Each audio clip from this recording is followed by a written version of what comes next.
Oklahoma Christmas Blues, Book 1 of the McIntyre Men series, written by Maggie Shayne, narrated by Tracy Odom. Chapter 1. The Long Branch Saloon didn't open for another hour, but how could anyone resist Santa Claus peering through the window, tapping on the glass? Sophia wiped her hands on a bar towel and went to let him in, and he beamed a smile at her. His dimples were very real, and so she thought was his snowy white beard. "Chilly out there today," he said. "I brought my lunch, but I'm craving a hot cocoa to go with it." "Hot cocoa it is." "I'll take it to go," he said, looking around. "You're not open yet, are you?" "Not quite. I'm just getting familiar with the layout. My first day on the job and all." "Ah, and here I thought I recognized you. You're new in town?" "Sure am," she said. "I grew up in a small town a lot like this one, though." At 17, she'd thought she couldn't shake the dust of her hometown off her boots fast enough. At 29 and counting, loudly inside her head, she'd come running to Big Falls, Oklahoma like her tail was on fire. Her dream life had crumbled. This small town was the only place where she had family these days. Coming here had been a knee-jerk reaction, an impulse. Whether it had been a good one remained to be seen. "Sophia McIntyre," she said, extending a hand. Santa pulled off his thin white gloves and clasped her hand in his. It was warm and strong. "You just find a comfortable stool, Santa. You can eat your lunch right here where it's warm. I'll get that cocoa." She went behind the bar and took down one of the heavy stoneware mugs. "Marshmallows?" "Absolutely." Smiling, Sophia mixed and stirred and dropped some marshmallows on top, then set the mug full of chocolate in front of her first customer. Santa pressed his palms to the mug and, closing his eyes, inhaled the steam. Simple pleasures." She couldn't reply, not having had many of those lately. "Are you a bartender by trade, Sophie?" "Sophia," she corrected. "Time will tell, I guess." He frowned at her, but waited for more, and she found herself talking, though she didn't know why. "I worked my way through college and med school slinging drinks. It's like riding a bike. You never forget." "So you're a doctor, then? My. Small-town girl makes good." She didn't reply, but he went on. "What brings you to Big Falls?" She shrugged. "I have family here.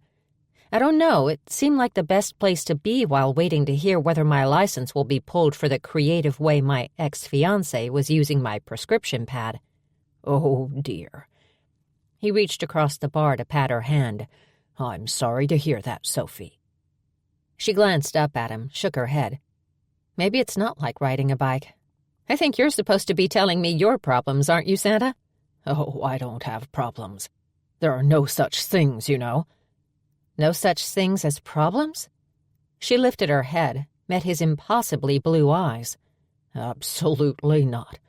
Nothing happens to you. Everything happens for you. That's what I always say. Everything that comes along is designed to help you get where you're supposed to be. If you ask me, you're supposed to be right here.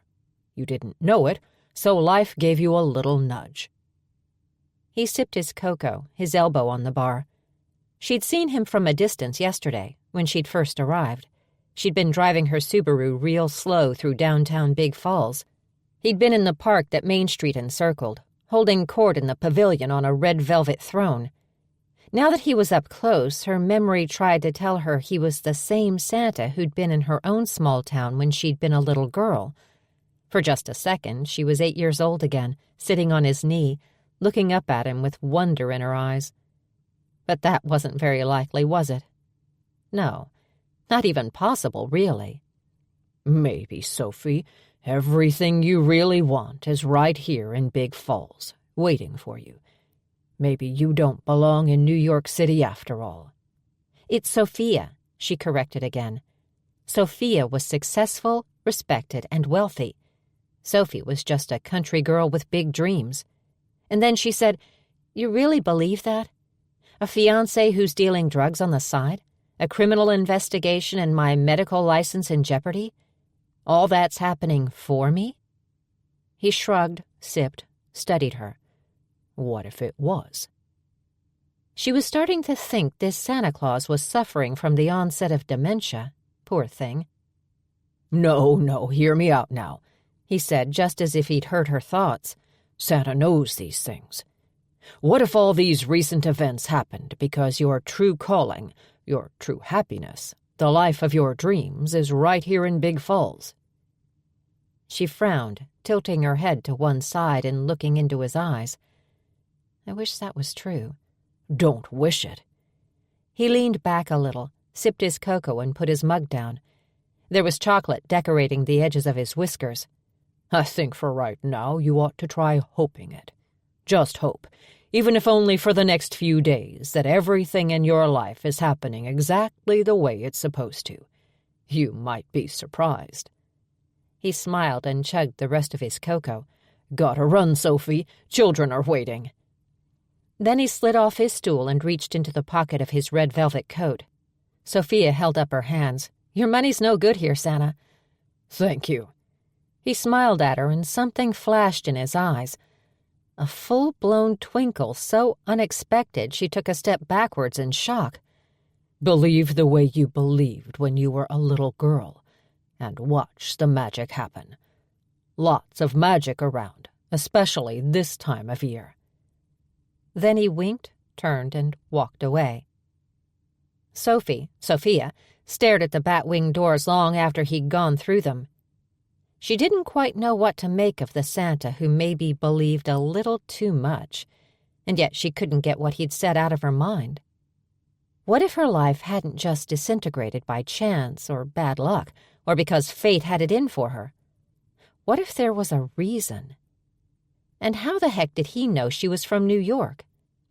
Small-town grapevine, had to be. Her 3 cousins, the hunks she referred to as the McIntyre men, showed up to open the Long Branch for the evening, and she fell into the rhythm of pouring, stirring, blending. She used to be very good at this job, and in no time it was all coming back to her.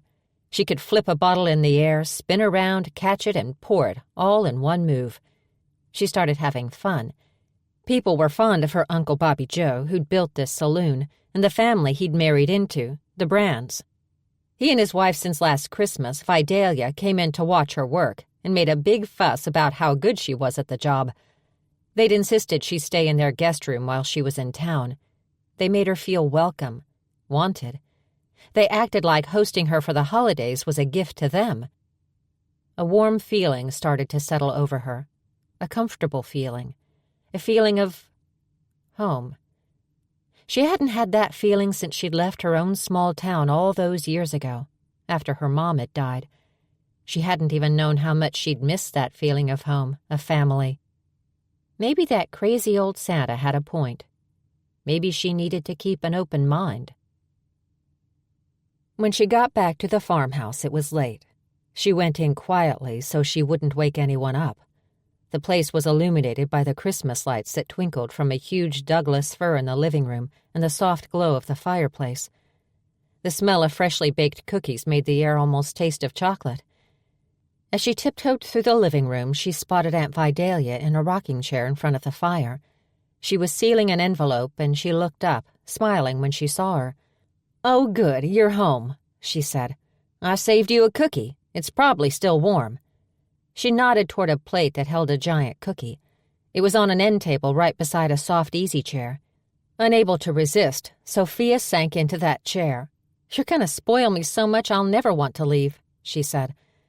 The fire crackled and the tree twinkled. She inhaled a mingled sense of evergreen and burning wood, and a hint of peppermint from somewhere. "That's the plan." Vidalia got up and set her envelope on the mantel. Sophia couldn't help but notice the name scrawled across the front. Santa. She frowned, looking at her aunt again. Vidalia shrugged. "I write to him every year and leave the letter on the mantel. On Christmas Eve, I put cookies and milk right beside it, because a little bribery never hurts. And, throughout the coming year, most of the things I put in the letter come to me." Sophia smiled and said, "Like a new set of cookie sheets or a pretty new nightgown?" "Oh, sweetie, I wouldn't waste my letter to Santa on such trivial things. No, I'm talking about big things. Healthy grandbabies, happy daughters, the love of my life. Smiling wistfully, she crossed the room, picked up her pad of candy cane-bordered stationery and her red ink pen on the way, and then she offered them both to Sophia. "You should give it a try." "What is it with this town and Santa Claus?" she muttered. Vidalia crooked a dark brow. "You have a problem with Santa Claus?" Sophia grinned at the intensity in her aunt's eyes. "Not on your life. Give me that pen and pad." She took both, said goodnight to Vidalia, and nibbled on her cookie. And then she sat there, alone in the living room in front of the giant, twinkling Christmas tree, and she did something she hadn't done in 20 years. She wrote a letter to Santa Claus. "Dear Santa, if it's true what you told me, then that would be amazing. So amazing that I think I have to give it a try. I'm going to hope that maybe everything that's happening to me is for a reason and that it's sending me toward the life I want. I'm going to hope. What do I have to lose? And I figure I need to get clear on what to hope for. So, Santa Claus, here's the life I want. I want—" There she paused as a million things ran through her mind. What did she want? She wanted her ex-fiancé Skylar in jail, but that was already a given. He'd been convicted of using her prescription pad to obtain OxyContin and then selling it to addicts. He was only free until his sentencing right after the holidays. The problem was he wouldn't leave her alone. She wasn't afraid of him, but he kept calling, and when she changed her number, emailing, and when she blocked his email, coming over to her duplex and pounding on her door and not leaving until she called the police. After the third time, she'd stopped sleeping at night. It was the pounding on the door part that had made her decide to leave New York. She didn't want anything more to do with Skylar. She just wanted peace. Nodding, Sophia picked up her pen and wrote, "I want such a peaceful, serene life that I sleep like a baby every night." That was a good start. What else? What else? "I want my good name cleared, the investigation closed, the police to believe I had nothing to do with any of it, and I want the medical review board to find the same thing. Vindication, that's what I want." Her only crime, she thought, had been being a little too naive, a little too hopeful, a little too trusting. She'd had everything she'd ever wanted. A seemingly decent man who wanted to marry her, a respectable position in an elite hospital's oncology department, a crazy salary. But even with all that, she hadn't been happy. She'd been beating herself up for it, too, berating herself for what seemed illogical. Why not be happy when she had everything she'd ever wanted? What was wrong with her? Nodding hard, she realized that despite feeling she should be happy, she truly hadn't been. And she wanted to be. So she wrote, "I want happiness, true, deep, lasting joy in my life." She decided this felt really good, this exercise in hope, and she thought maybe she shouldn't have been so hard on herself before. How could she have been happy in the state she'd been in back then? Even before Skylar's arrest and the subsequent revelations. Her job was stressful and depressing. She'd been tied up in knots all the time and hadn't even known it. Not until those knots had started to untie themselves. The drive back to Oklahoma had been like a full-body massage. Her tight muscles felt looser and looser the closer she got. And when she'd stepped out of the car at Bobby Joe and Vidalia's farmhouse just outside of town, she'd been compelled to heel off her shoes and sink her feet into the grass. She'd taken a deep breath and felt 1,000 pounds just ease off her shoulders.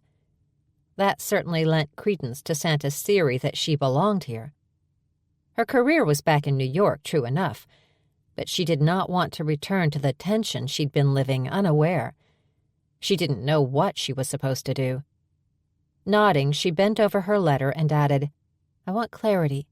I want to know what it is I'm supposed to be doing with my life, and I want it to be something that I love, using my skills, but without all the stress and tension I had before." This was good. Her letter was coming along beautifully. But there was one last thing, the obvious one, and the most difficult. She wanted love. She wanted the kind of love she saw between Bobby Joe and Vidalia. Uncle Bobby Joe was more relaxed and happier than she'd ever seen him. He looked 10 years younger. Vidalia, a raven-haired beauty of Mexican descent, who had cheekbones to die for, obviously adored him. She had 5 grown daughters and would make Sophia number 6 if she'd let her. She was the living proof that 50-something was the new 30-something. Sophia had loved her on sight. The two of them together it was just amazing to watch.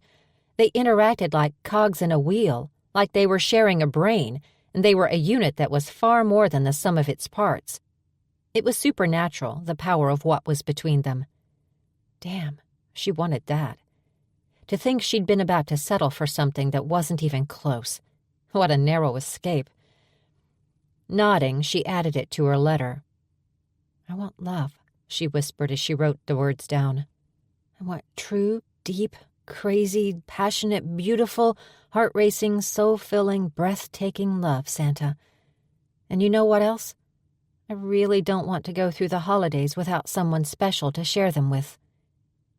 And then she wrote a little more. I'm going to try hoping this really works, just like you said, Santa. And if it doesn't, you're never getting free cocoa from the Long Branch again. And then she signed it. Love, Sophie.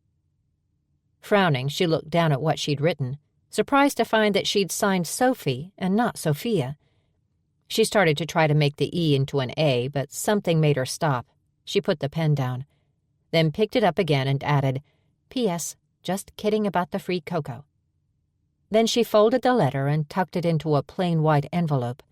But she didn't leave it on the mantel or seal the envelope. There were still several days before Christmas, and she might just need to edit it. She held her letter to her chest, closed her eyes, and said, Okay, Santa, here goes nothing. I really, really hope this works. Ball's in your court, big guy. Bring on the magic. Chapter 2. What we need around here is someone to be the badass, Joey McIntyre said. He was the youngest of her 3 cousins and a favorite of his niece and 2 nephews. Everything was fun to him, apparently even hiring a new bouncer.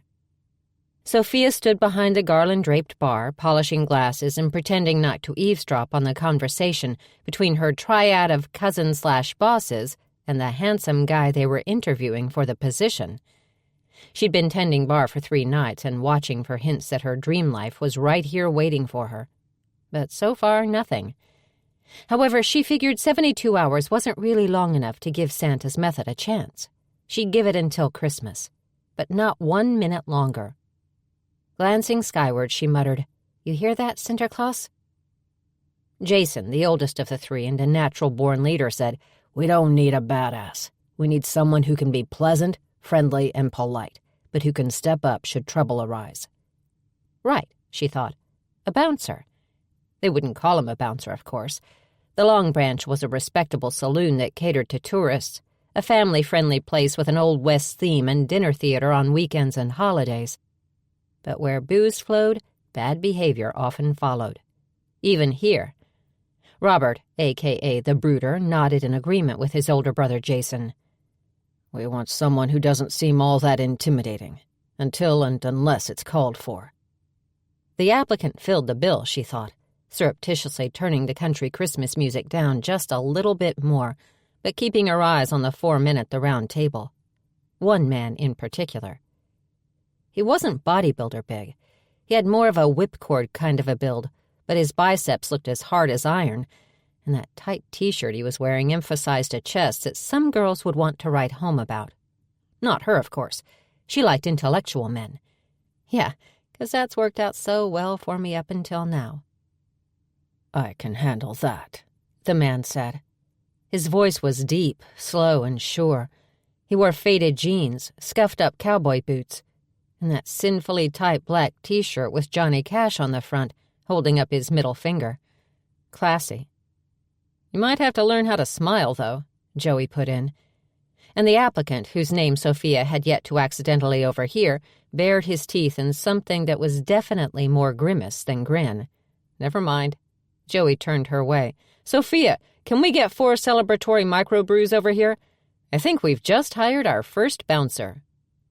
Head of security, Jason corrected, if our terms meet with your approval. He slid a single sheet of paper across the table. The man perused it briefly, deep blue eyes narrowing as they sped over the page. He had the blackest hair she'd ever seen, like a crow's wing. Dark, deep sapphire eyes. He reminded her of a painting that used to hang in her grandmother's house, Elvis on velvet. Whoa, that was weird. #flashback. The guy looked up at length and caught her staring. Politely, he pretended not to and slid his eyes away. Got a pen? He asked Jason. Sophia couldn't seem to stop staring until he did. Not her fault, and there was definitely nothing all crushy going on here. He just had eyes like freaking gemstones. Midnight blue sapphires. Knock it off.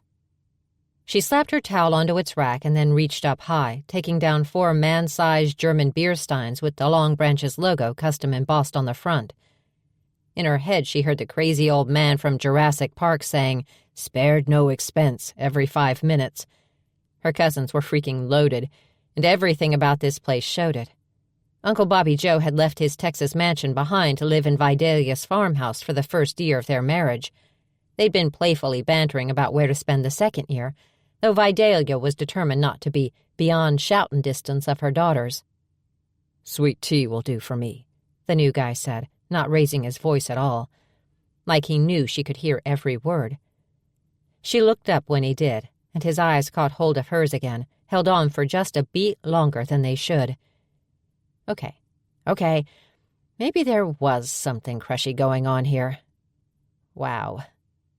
It wasn't because of her letter to Santa, though. It couldn't be. Geez, if she started believing in magic every time a good-looking man made eye contact, she'd be in more trouble than she already was, and she was already in a lot. Her cell phone buzzed. Not a call, but a text. She put one stein back on the shelf and got a tall, slender water glass instead. The sweet tea wasn't enough demand here that they had it pre-made and ready to serve, so she filled the new bouncer's glass with ice, poured the amber liquid over it, added a straw, and proceeded to draw the 3 beers from this month's featured microbrewery, Algernon West. Then she carried the beverages all in one hand, water glass secured between the 3 beers, and a fresh bowl of peanuts and pretzels in the other. He was looking at her again as she crossed the big hardwood floor, which was so gleaming and polished it had taken her a week to be able to strut across it in heels with any sort of confidence. She was there now, though, in spades. Funny how things came back to you. She set the drinks down and plunked the snack mix in the middle of the table. "Darryl, meet our cousin Sophia, best barmaid this side of the Mississippi," Joey said. "Bartender, boss. Barmaid is sexist," Sophia replied. Darryl got up from his chair, reached out a hand. Sophia wiped her palm on her apron, all the while noticing his long, elegant fingers. They were the hands of an artist, not a bouncer. And when one of them closed around hers, warm and strong, with calloused fingertips, while his gemstone eyes locked onto hers, she felt a shiver tiptoe right up her spine. It had been a long time since she'd touched a man, and he was a fine-looking man. That was all it was. Pure red-blooded female reaction there, nothing else. "Nice to meet you, Darryl." She tugged her eyes away from his. "Right back at ya, Sophie." She looked up quickly. "Sophia." "Gotcha." He let go, but her hand still felt warm. He nodded at her, and she got the feeling he'd have touched the brim of his hat if he'd been wearing one. Then he sat back down and said, "When do I start?" Her phone buzzed again. She headed back to the bar, dipping into her pocket for the phone, then glancing down at its screen. She was glad they were getting some security on board around here. Oh, she could handle the occasional groping drunk, should it ever happen. It hadn't yet. But in case anything bigger came along, like her ex, for example, showing up to make a pest of himself again, she'd be glad of the backup. The text was from her lawyer, so she tapped it to see the content, her heart in her throat. "The police have cleared you of any wrongdoing. No charges will be filed. I've sent a copy of the report to you at the Oklahoma address and a copy to the New York Medical Board. Congratulations." "Hot damn and hallelujah!" The words burst from her before she even thought to censor herself. She pressed a hand to her chest because her heart was hammering, and her relief was so intense she thought she could float all the way to the ceiling. Then she felt eyes on her and looked up from her cell phone. All 4 men were staring at her. but only one with sapphire eyes and raven hair. Embarrassed, she tucked her phone back into her pocket. "Good news?" Darryl asked. He really was handsome. Probably the handsomest man she'd ever seen, and that was saying something, given that he was still surrounded by her cousins, 3 of the best-looking men in the state. She was glad he'd be working here. And no one could blame her for enjoying the bonus of getting to look at him every day, could they? Heck, she was looking at him now, wasn't she? Still? So look away. I'm trying. Yes, she talked to herself inside her head. It was not insane. She'd checked with a shrink she'd worked with back in New York. Yes, very good news. She didn't elaborate. Well, congratulations, whatever it was. He smiled. Was that a dimple in his cheek? Was that even fair that he could look like that and have a dimple? "Bosses," Darryl said, changing the subject. "I can start any time." Sophia noticed then that her 3 cousins were looking from her to the new guy and back again, their expressions curious, picking up on her inability to stop staring at him, probably. Yeah," Jason said, looking back at Darryl again.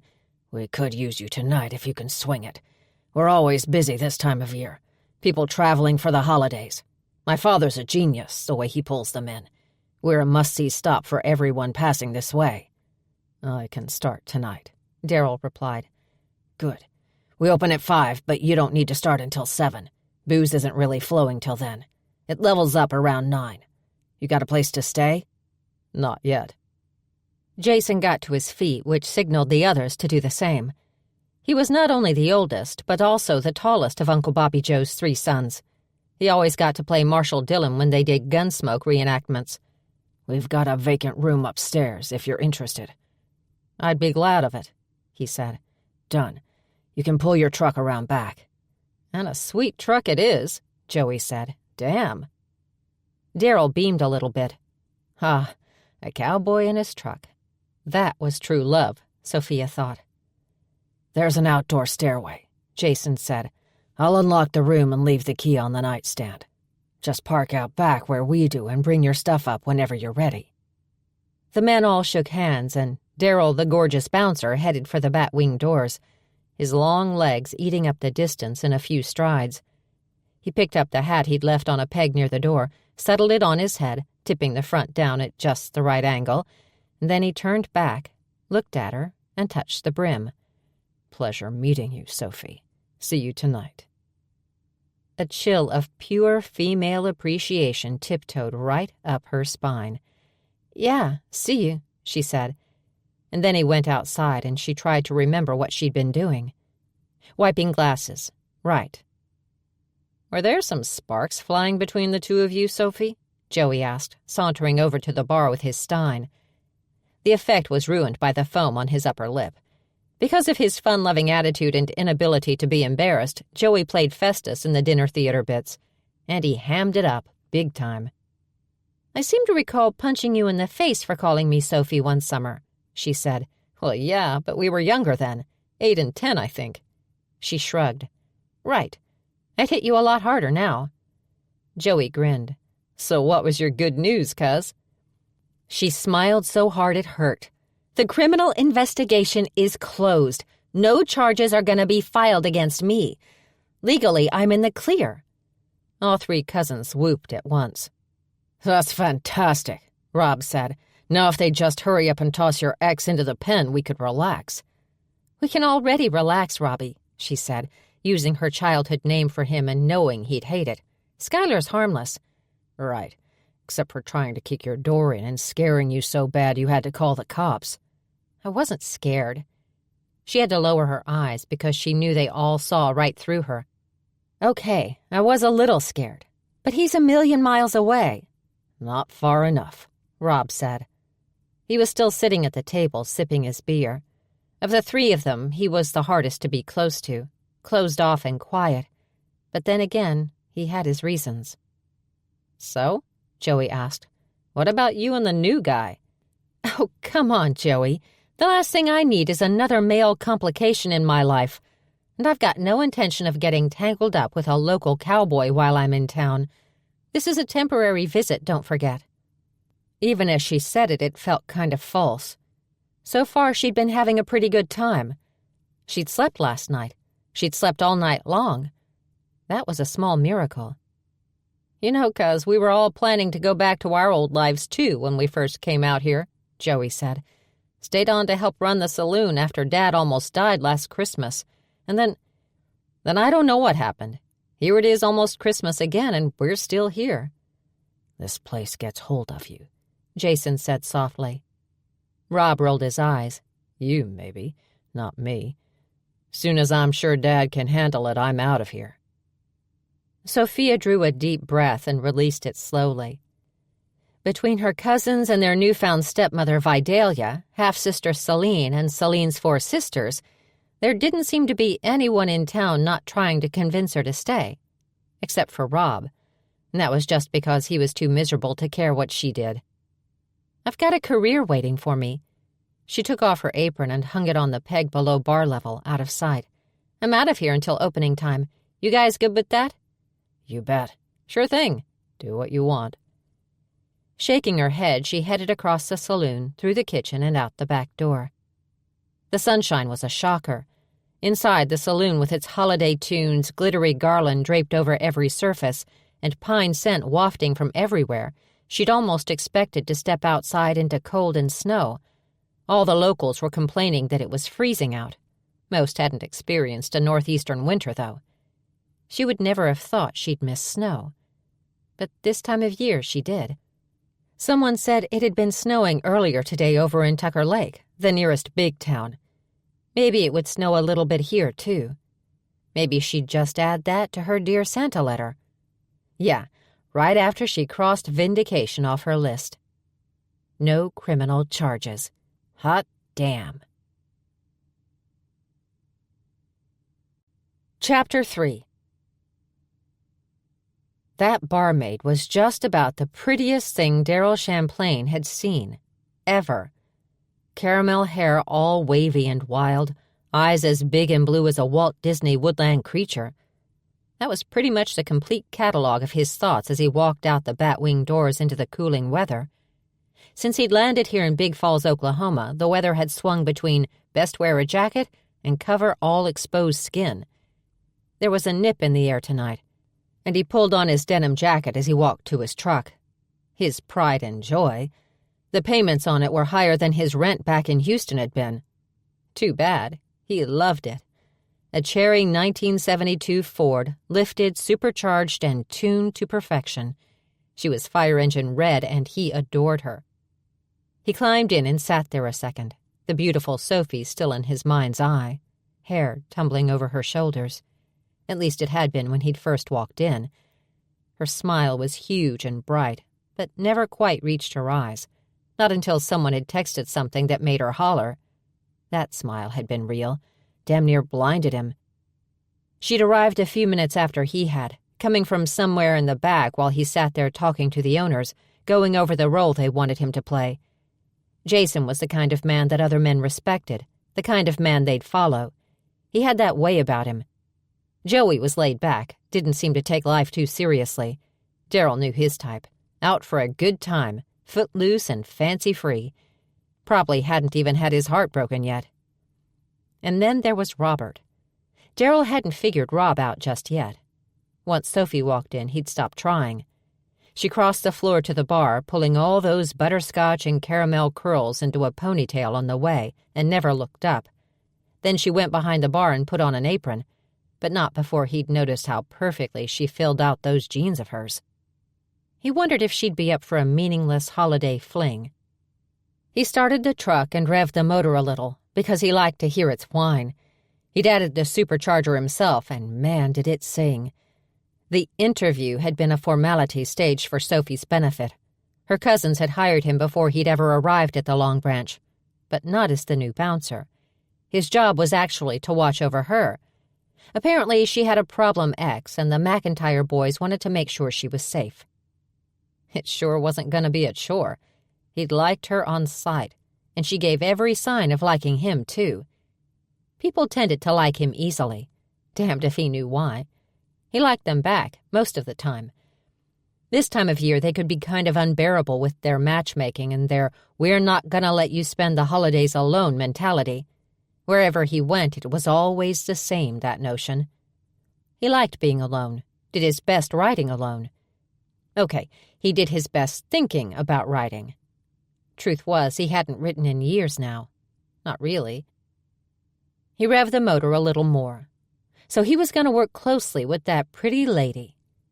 That would almost make all the jingling bells and Christmassy smells, holly-decked halls and glittering balls worthwhile. Hey, that might have been something there.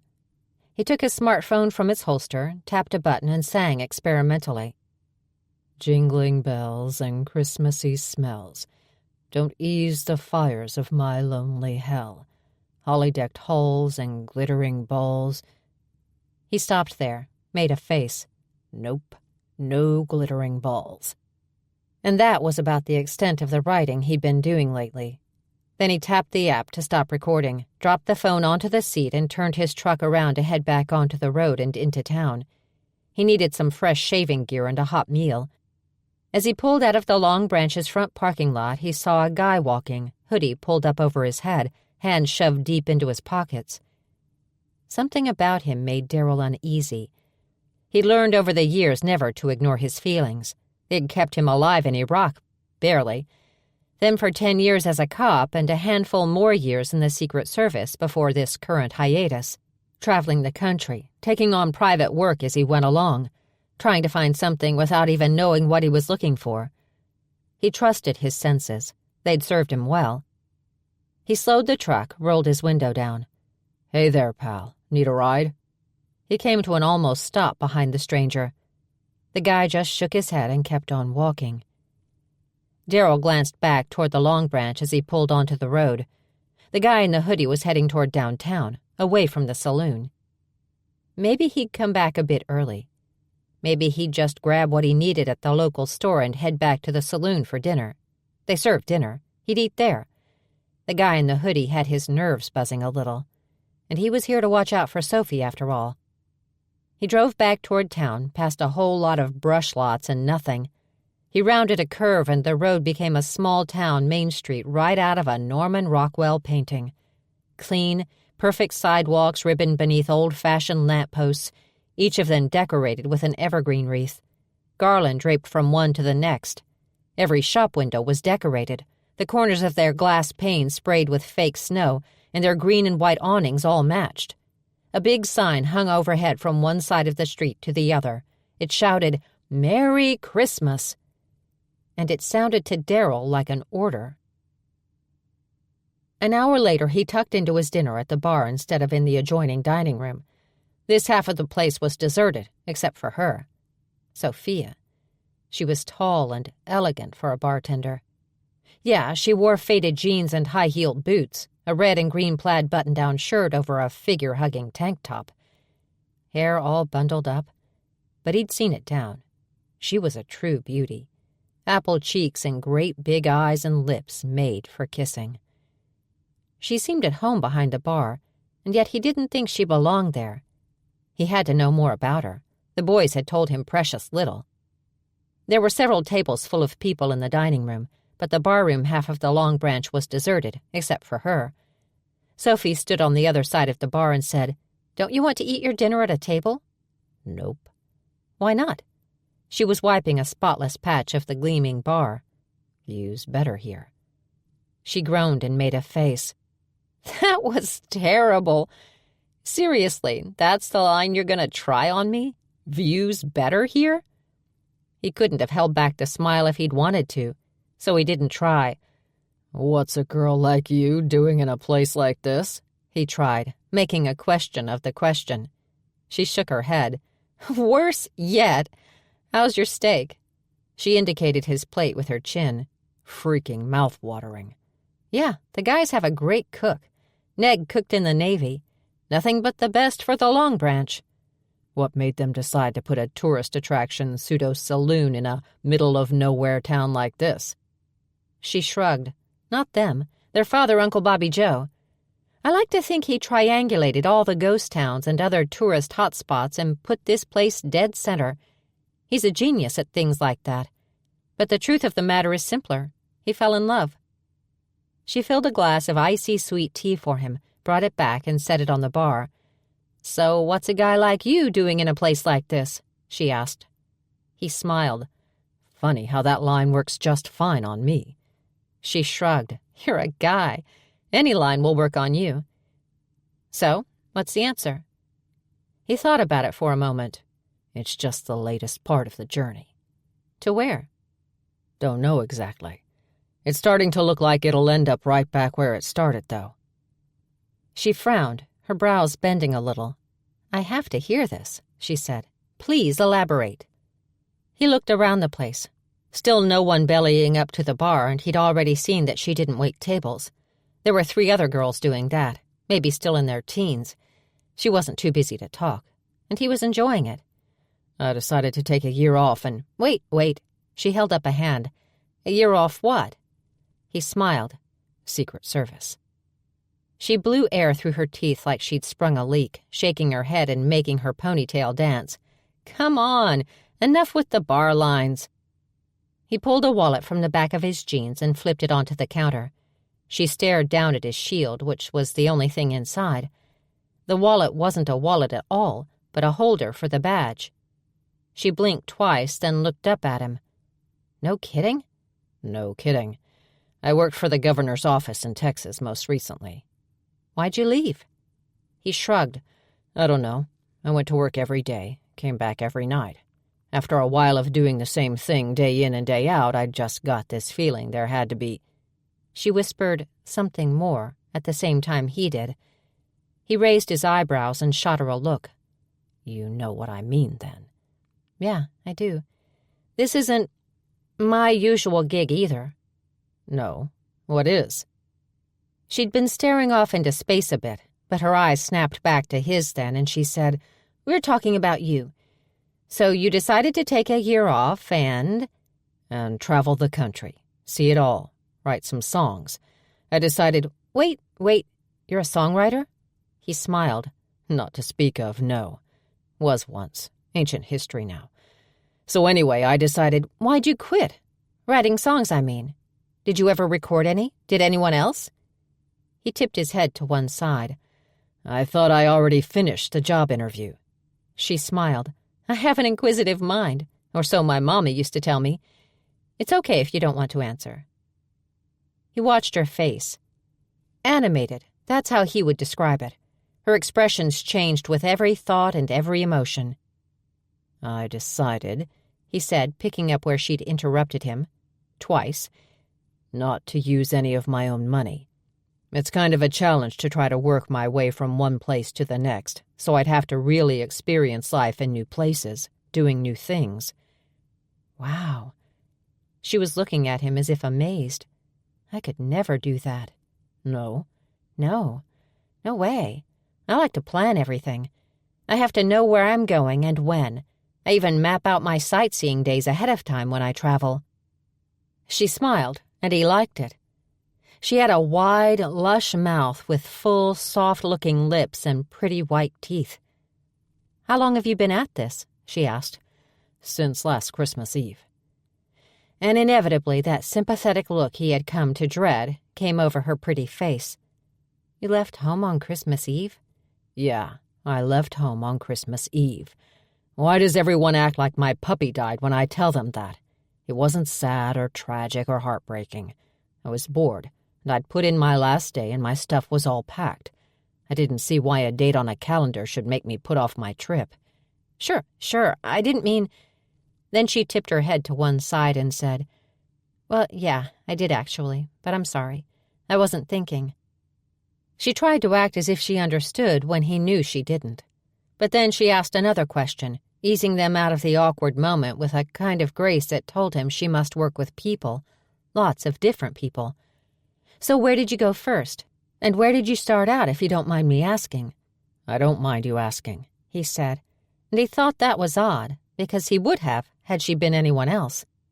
"Started in Houston and headed west, up the California coast, went through the Northwest, Washington and Oregon, and kept going clockwise right around the country, east to Maine, then down to the Everglades." Her eyes were wide, like she was taking in everything about him as he talked, like she was truly interested. "This is your last stop, isn't it? Your year is almost up." "That it is," he said, nodding and diverting his eyes. "That it is." "Did you find what you were looking for?" He sighed. "No," he said softly. "I don't think so." "Will you tell me what it was?" He met her eyes again, looked deep into him, and saw sincerity. She really wanted to know. "Peace," he said. "As best I can put my finger on it, it was peace I went looking for." "Ah, yeah, peace. That one's on my wish list, too. I wrote Santa about it." Before he could decide if she was joking or not, one of the waitresses came over calling, "I need 2 Margaritavilles and a Bud Light, Sophia." "Margaritavilles?" Darryl asked. "One of my specialties. I invented it."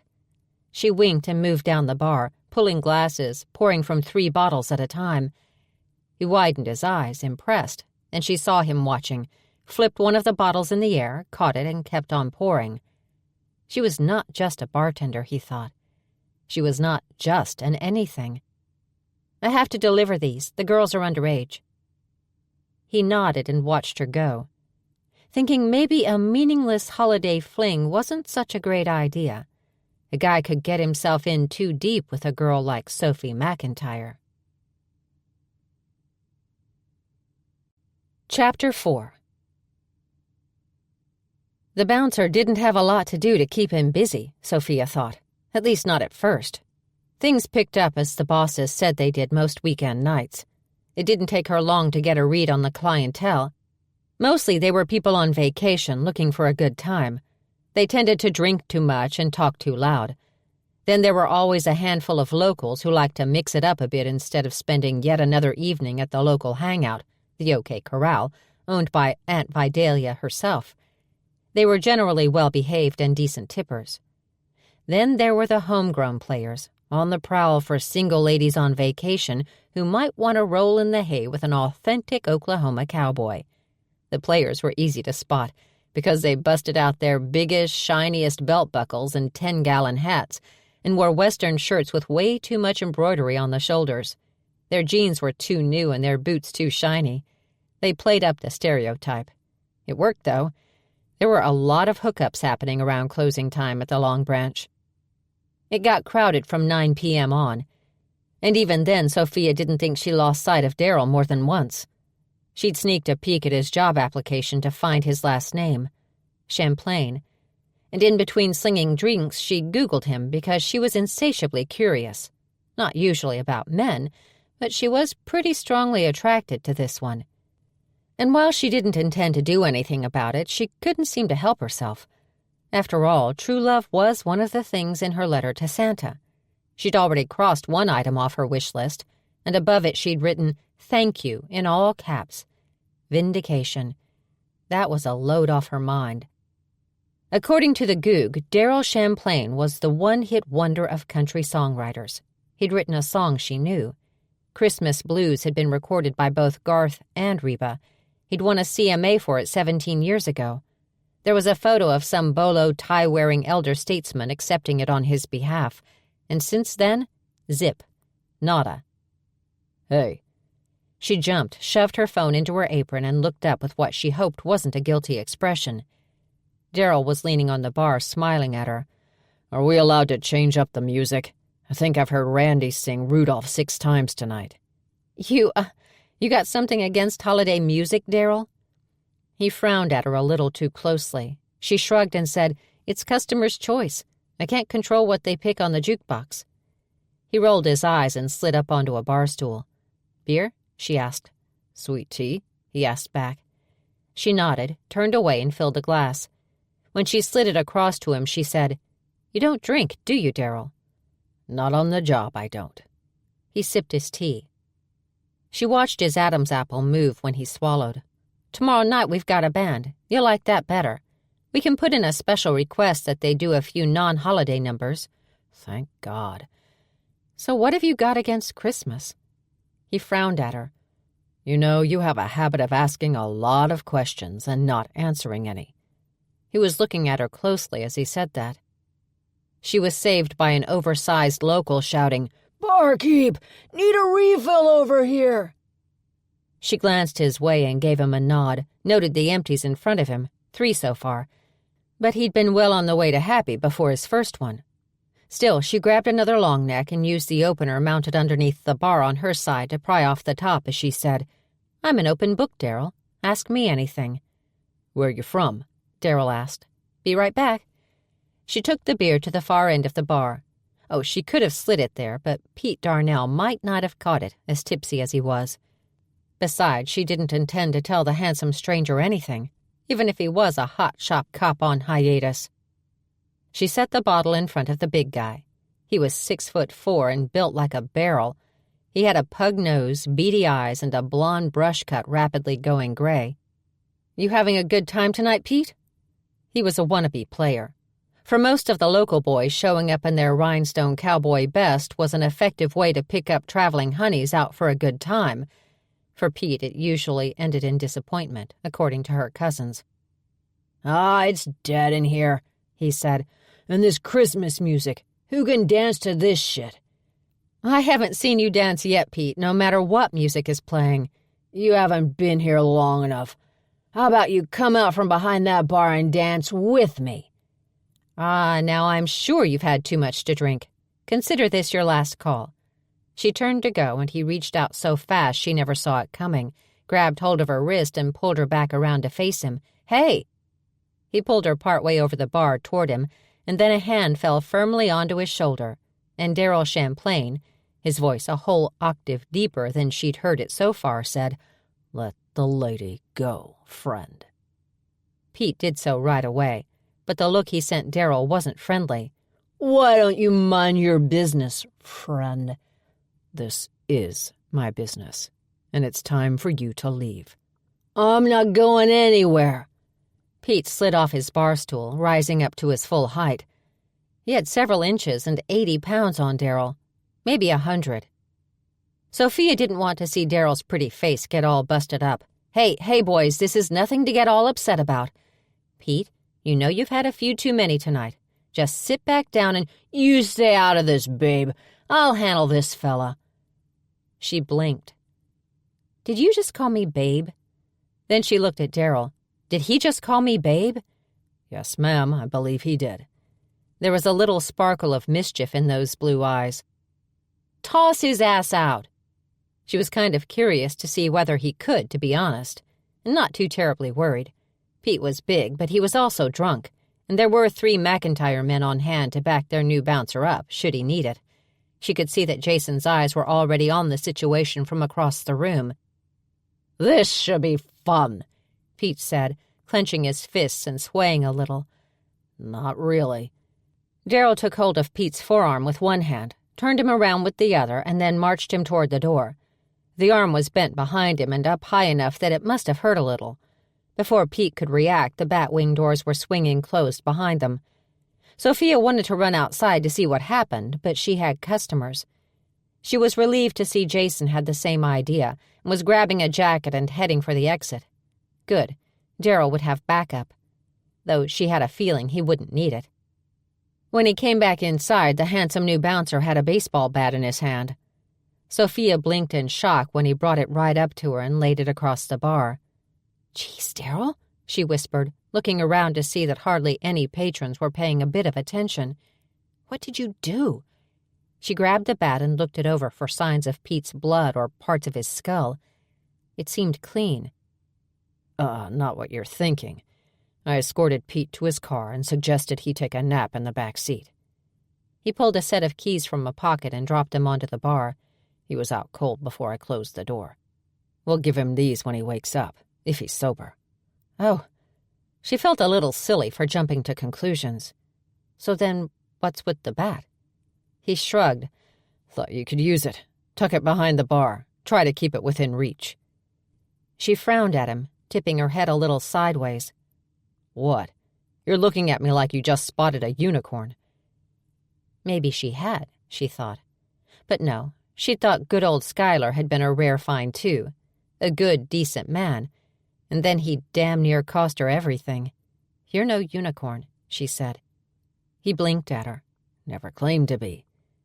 She took the bat, pulled it behind a counter, leaned it nearby. You never answered my question. Where are you from? She thought about lying, decided a little of the truth wouldn't hurt. She wasn't in hiding. She just didn't want to broadcast her whereabouts. Back east. You're being cagey. You're from New York. She frowned. How the heck do you know that? 3 laughing cowgirls crowded up to the bar, ogling Darryl and wiggling their brows at each other. Can I get you ladies something? She asked to get their hungry eyes off him and onto her, and then wondered why she cared. Rum and diet, the leader of the pack said. 3. Coming right up. Sophia turned and took down 3 glasses, added a scoop of ice to each, then reached for the house rum and poured it over. The Diet Cola came last, and she was a pro at keeping the foam down. It was a matter of taking it slow and tipping the glass at just the right angle. While she mixed the drinks, she listened intently to the giggling gaggle over the din of the other patrons. One of them was telling Darryl that they were best friends, and that one was getting married, so the other 2 had taken her on a pre-wedding road trip, and they intended to have as much fun as they could pack into their week-long party. Sophia was filling the 3rd glass and tried to rush it, winding up with too much foam. Then she had to wait for it to fizz down before she could add more. Another bimbo was now inviting Darryl to party with them. Finally, the foam dissipated. Sophia added more cola, popped in 3 stir sticks shaped like cacti, and turned to set the glasses on the bar. That's a real flattering offer, ladies, Darryl said, but I'm not much for parties. Then what are you doing at a saloon? Number 3 asked. Having a conversation with Sophie here.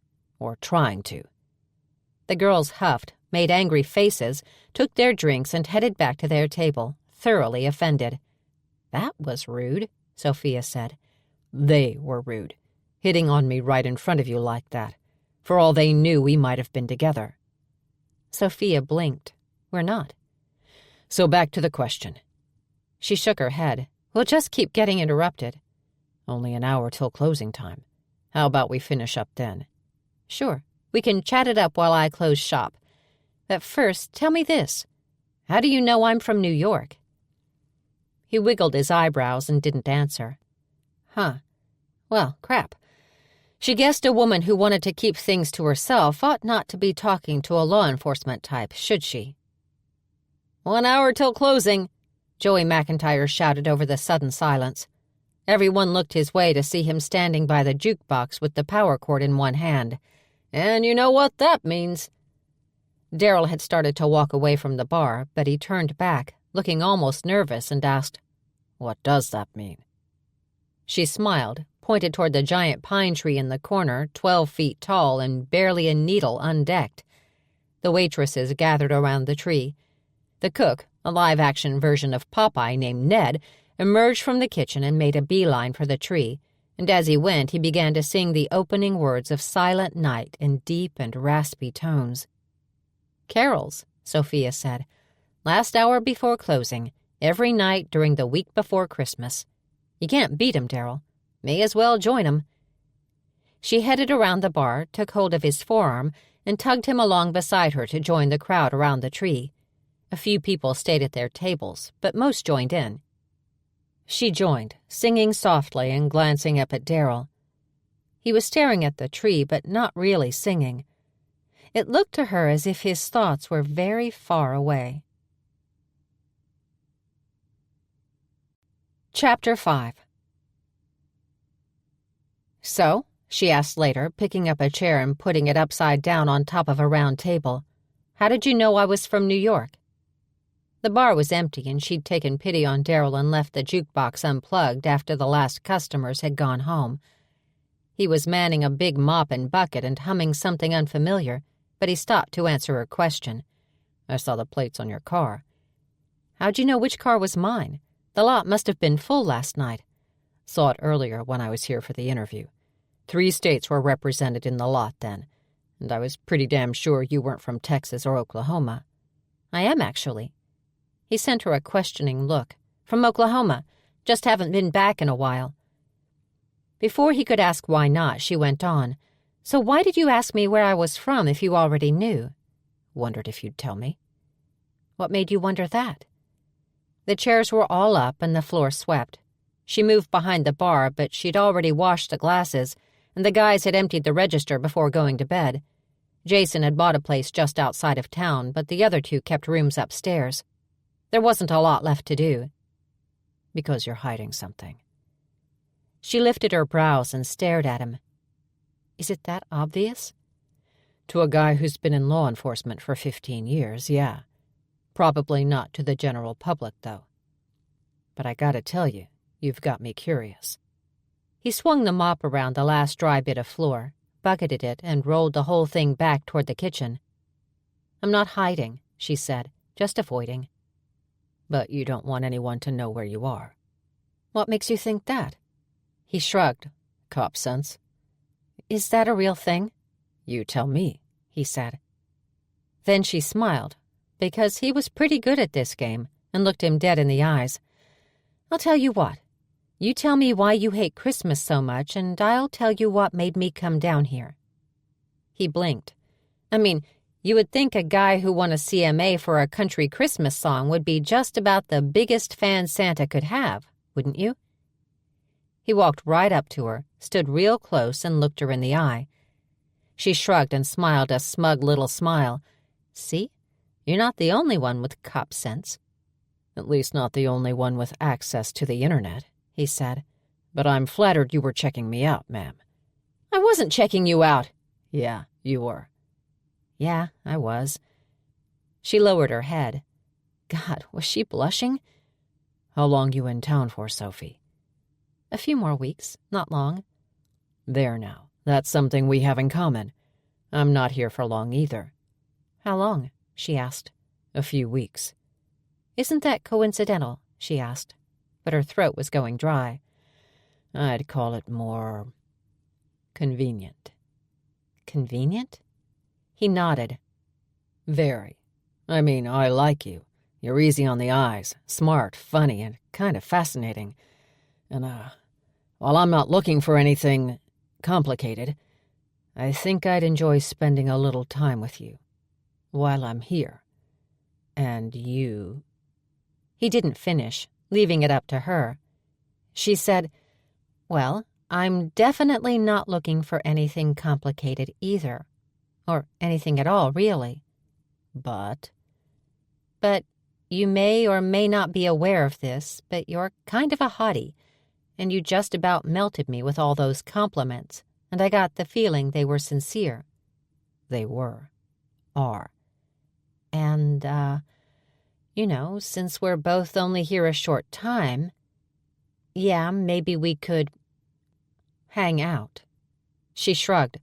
Beats being alone for the holidays. He was quiet for a beat too long, then said, It just might at that. I'd like to know your story, though, she said. I'd like to know yours, too. So why don't you let me walk you home and we'll see how it goes. She smiled wide and said, I'm all the way out on the other side of town. It's too far to walk. You? Guys rented me a room upstairs, he said. He sounded disappointed, and she thought he might have been hoping to get lucky. She hoped this was more to him than a holiday fling, and yet not too much more, because she wasn't ready for that. How about breakfast? She asked. We can meet at the diner downtown. Say 8? Say 9, he said. All right, 9 it is. Sophia locked up and headed out to her car. She was feeling happier than she'd felt in a long time. The excitement of a new attraction. A new romance, even a temporary just-for-fun one, had her feeling bubbly and light on her feet, as if the butterflies in her chest were lifting her. She hopped into her car and started the engine, but before she could shift into gear, pulled out her phone and tapped the voicemail icon, expecting a message from Aunt Vidalia, who liked her to call when she was leaving the saloon, just in case. The woman had made Sophia feel like one of her own, and the 5 daughters of Vidalia Brand McIntyre had treated her like a long-lost sister. It felt good to have 6 adult women who considered her family. It felt really good. She tapped the play button on the phone and left it lying on the passenger seat. Hello, Sophia, it's Dave Rudman. Her lawyer again. She hit the brakes and stared at the phone, holding her breath. Thought you'd want to know the medical board's findings came in. You've been cleared. Your license is safe. Your record remains clean." "It's over," she whispered. Then she closed her hands around the steering wheel and lowered her head onto it. "It's really over." So much relief flooded her that she was limp for a minute or two. But finally she took a deep breath, lifted her head, and put the car into gear. "That's 2 things off the list, Santa," she said. And then her eyes went wider. 3! I'm sleeping at night again." She blinked and said, 4. I didn't want to be alone for the holidays, and now I won't." "Wow. You know, you've almost got me believing, Mr. Claus." She turned on the radio, tuned it to XM Holly. Mariah Carey came on, and she smiled. What if everything really was happening just the way it was supposed to? She'd been engaged to a man she didn't love, didn't even know as it turned out, and now she wasn't. She'd been restless and unfulfilled by her life. Now she was standing at the threshold of a new life. She'd been unhappy and stressed out in her work, and now she was relaxed and enjoying herself. She'd been so tense for so long she'd started believing it was her normal state. But now she was uncoiling, every day a little more, as big falls seeped into her like warm honey, soothing and sweet.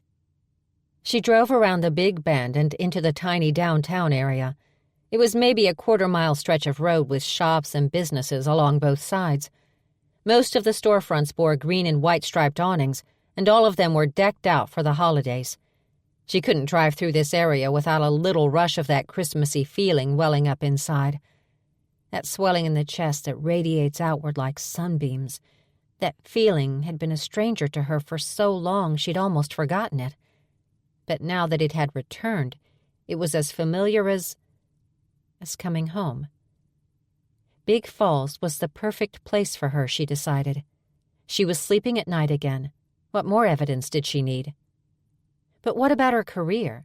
She didn't want to serve drinks for the rest of her life. She was a doctor. She wouldn't feel fulfilled if she wasn't using her gift. The road split in the middle, circling around the park and meeting again on the other side. The park was a big, round, grassy place with a giant pine tree all decked in lights right in the center. The lights twinkled, illuminating a rust and red pickup truck that looked like a relic from the 50s. It bore a bumper sticker that lit up when Sophia's headlights hit it. It said, "Just breathe. I've got this." Beside the text was an image of a hand making the OK sign against a cloudy blue sky. Slowly, Sophia exhaled. All the breath in her lungs just eased out of her, and the last bit of tension seemed to leave her along with it. She was sitting still in the middle of the road, gazing at the glittering tree and green park. Experimentally, she breathed in, slow and deep, and then she breathed a little deeper. Her muscles unclenched. She smiled. A few lazy snowflakes drifted down. She followed one with her eyes as it swooped to and fro, looped up and down again, and then landed on the old truck's windshield. Santa was at the wheel, grinning at her. She jumped so hard she bumped her head. Then he waved at her. She waved back and pressed on the gas. Either there was something magical but very real going on here, or she was losing it.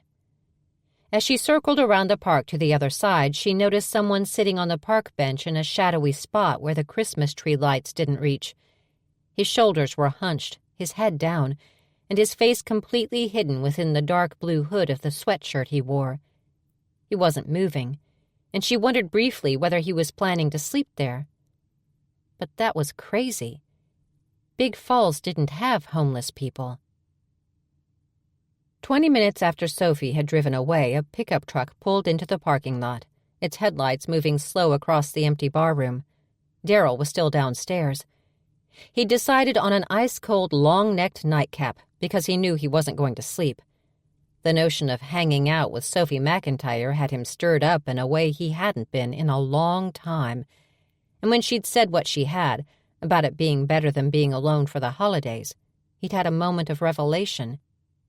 As much as he'd always denied it, as much as he'd always hated to hear his friends pointing it out to him with pity in their voices, it did stink being alone during the holidays. It really did. This was going to be the most pleasant Christmas he'd spent in a long, long time. Maybe he'd try to stop being a humbug and embrace it. As he was thinking all that, the person who'd pulled in started tapping on the front door. Surprised, Darryl got up, taking his beer with him. He'd assumed it was one of the McIntyres coming by to make sure the place was all buttoned up for the night. But they'd have had a key. He went to the door and looked out just to be safe. A smiling face sporting a full snow-white beard looked back at him. He had eyes that crinkled at the corners and plump, rosy cheeks. He wore a lined flannel jacket, red plaid. Just looking at him made Darryl smile. And then when he noticed a couple of snowflakes landing on the old man's shoulders, he smiled even more and opened up the door. "We're closed, but if I can help you with something." "I'm making a habit of showing up here outside of business hours," he said, and he chuckled softly. "I actually have something for Sophie. Do you suppose you could give it to her for me?" "Sure. I'll see her first thing in the morning." "Wonderful, wonderful. Just tell her it's to thank her for the cocoa. She'll understand." He tugged a plain white envelope, business-sized, from his pocket and handed it over. "Thank you very much, young man." "It's Darryl." "I know. Merry Christmas," he said. "If you're lucky, she'll share." He gave a wink, then he turned and headed back to his rusty old pickup truck, got in, and drove away. Darryl closed the door and eyed the envelope, curious as hell. Chapter 6. The stranger was still on the park bench the next morning when Sophia, after her best night's sleep yet, arrived at the Big Falls Diner for her breakfast date with Darryl. She watched the poor soul for a moment. He wasn't moving, but he wasn't in the same position he'd been in last night, so she was pretty sure he was alive. Probably just sleeping. Resolutely, she headed into the diner. "Morning, Sophia," called the cheerful redhead behind the counter. "Pick any table you want, like always. I'll bring the coffee over." "Morning, Rosie," Sophia replied. Then she said, "Can I get a cup to go and one of those big, gooey-looking Danishes?" "Oh, you're not staying?" Rosie opened the glass case, popped the biggest, gooeyest Danish into a paper-lined bag, and laid it on the counter. Then she filled a styrofoam cup, added cream and sugar, and snapped a lid on it. "Yeah, I'm staying. This is for someone else. I'll be right back." Rosie looked puzzled, but Sophia quickly took the bag and the cup back outside, crossed the street, and went to the bench. She set the bag and the mug on the bench near the homeless guy, but not near enough so he'd knock the coffee over when he woke, and then she retreated back into the diner. When she went through the door, the bell jingled again, and Rosie stood there smiling at her with the coffee pot in one hand and a fresh mug in the other. "Who is that fella out there?" "Don't you know?" Sophia asked. "No. I mean, I can't see him with that hood on, but it is a him, isn't it?" "I think so. And I think he slept on that bench." "Shoot, we can't have that. Oh, look, look." She was pointing, and Sophia turned to see the guy on the bench sitting up, then looking from the gift she'd left to the area around him. Not spotting anyone, he took the breakfast and hurried away, heading down the sidewalk and out of sight. "Well, at least he took the Danish and coffee," Sophia said, turning to head to her usual table. She stopped in front of her booth and let her eyes travel the length of the lanky cowboy who was sitting in it already. He rose, nodded toward the spot opposite him. "Mornin', Sophie." "Morning, Darryl." She slid into the booth. "I didn't realize you were already here. You should have said something." "I didn't want to interrupt your good deed doing." So he'd seen all that. He didn't sound exactly complimentary about it. Then Rosie arrived and asked, "What'll it be?" "I'd love an egg white omelet with every veggie you can fit in, and a little bit of cheddar cheese," she said. "Perfect. And how about you, handsome?" He smiled at the compliment. "I'll have what she's having," he said. "Only instead of egg whites, I want the yolks included. And instead of every veggie, make it ham, bacon, and sausage. And instead of a little bit of cheddar, I'd like a lot, and some mozzarella." Rosie was laughing softly. "You want toast?" "Yep, heavy on the butter. Oh, and some home fries on the side." "One heart attack special coming right up," Rosie said with a grin as she walked away. She never bothered writing orders down, just remembered them. "You keep eating like that, you'll die young," Sophia said, sipping her coffee and leaning back in the soft padded seat. "You're one to talk. Your habits aren't exactly healthy." She frowned, confused. What are you talking about? A veggie egg white omelet is— That's not the unhealthy habit I was referring to. He glanced toward the door. You mean buying breakfast for that homeless guy? Big Falls doesn't have homeless guys, he said. At least that's what I've heard. I thought the same thing, she admitted. But he was sleeping on that bench and you should be more careful, especially with your He stopped there, shrugged. Sophia tipped her head to one side. Especially with my situation? She narrowed her eyes on him. What is it you think you know about me, Darryl? Did my cousin say something to you? He lifted his brows, the picture of innocence. About what? About me. Come on, cough it up. What do you know? He held up both hands, leaning back as far as the seat would allow. I'm not sure what you're accusing me of, but I guarantee you, my opinion that women ought to be careful of strangers comes from nothing more than a healthy level of common sense and a lot of years in law enforcement. She squinted at him and he looked away. For the first time, she got an odd feeling up her spine. She was not afraid of her ex, but she wouldn't put it past him to send someone to track her down and report back to him. What did she really know about Darryl Champlain after all? So what brought you to Big Falls anyway? She asked. Are we back to that again? I thought maybe I could be the one asking questions today. Yeah, no, I don't think so. He frowned at her. Your happy holiday mood seems to have shifted, Sophie. Sophia, she corrected. I hope it wasn't something I said. She focused on sipping her coffee and wondered if she was just being paranoid. But who was she kidding? She'd never been paranoid a day in her life. He was right about one thing. Women ought to be careful of strangers. I have something for you. You do? She was surprised. He took out an ordinary white envelope and laid it on the table between them. What is it? She asked, reaching to pick it up. I don't know. It's not from me. It's from well, he didn't leave a name, but he looked like an off-duty St. Nick. He said it was to thank you for the cocoa. Her smile was instant and full-blown. It's from Santa? Where did you see him? He showed up at the Long Branch after hours to leave it for you. She frowned. How odd. I saw him at the park as I was driving home last night. I'm sure he saw me, too. He waved. He could have given it to me himself, whatever it is. Yeah, he could. Another stranger to be wary of, Sophie. I am not afraid of Santa Claus, she said. That man knows things. She tore the envelope open, eager to see what was inside. He said if I was lucky, you'd want to share. I gotta admit I'm dying of curiosity here, Darryl said. She pulled out the contents, 2 rectangles, obviously tickets of some kind. Her eyes sped over the green and red holly and berry background to read the words typed across the front, and then she looked up past the tickets at Darryl's eager eyes.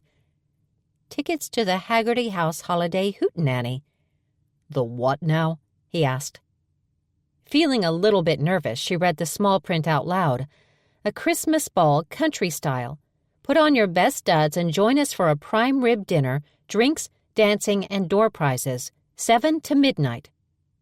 Rosie brought their breakfasts, saw the tickets, and beamed. Oh, you're going to the Haggerty House Holiday Ball? Holiday Hootenanny, you mean? Darryl corrected her with a wink that made her beam brighter. I haven't decided yet, Sophia said. Have you ever been, Rosie? No, darling, but it is the event of the season. Everyone who's ever been is raved. You have to go. How did you get tickets? It's usually sold out before Halloween. Friends in high places. North Pole high, she thought. Rosie left again, and they sat there with their breakfast in front of them, delicious smells wafting up and making her mouth water. She looked at Darryl, meeting his eyes for the first time since she'd opened that envelope. It's tonight, she said softly. We, both have to work tonight. Well, I do have some pull with our employers. She was trying to read his level of interest. Was he hoping she'd ask, or dreading it? Is this the kind of thing you'd maybe enjoy? Are you asking me to the ball, Cinderella? I guess I am. He smiled a slow, sexy smile that sent a chill right up her spine. As a rule, I avoid all things Christmassy. But we did agree to spend the holidays together, didn't we? We did. I've thought about 1,000 times that the only good thing about my former relationship with Skylar was that I had someone to do Christmas with. He nodded. I know that feeling. Being single at holiday times seems to make everyone you know throw a pity party. And try to fix you up while you attend, she said. He nodded hard.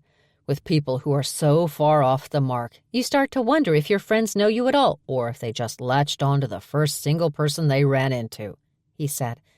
Then he grinned. At least we got to pick our own holiday pity dates. She laughed softly. We did, didn't we? He reached across the table and took her hand. I would be honored to escort you to the Haggerty House holiday hoedown. Hootenanny, she corrected. Gesundheit, he replied. They both laughed. She said, I don't think I brought anything suitable for a ball. Me either.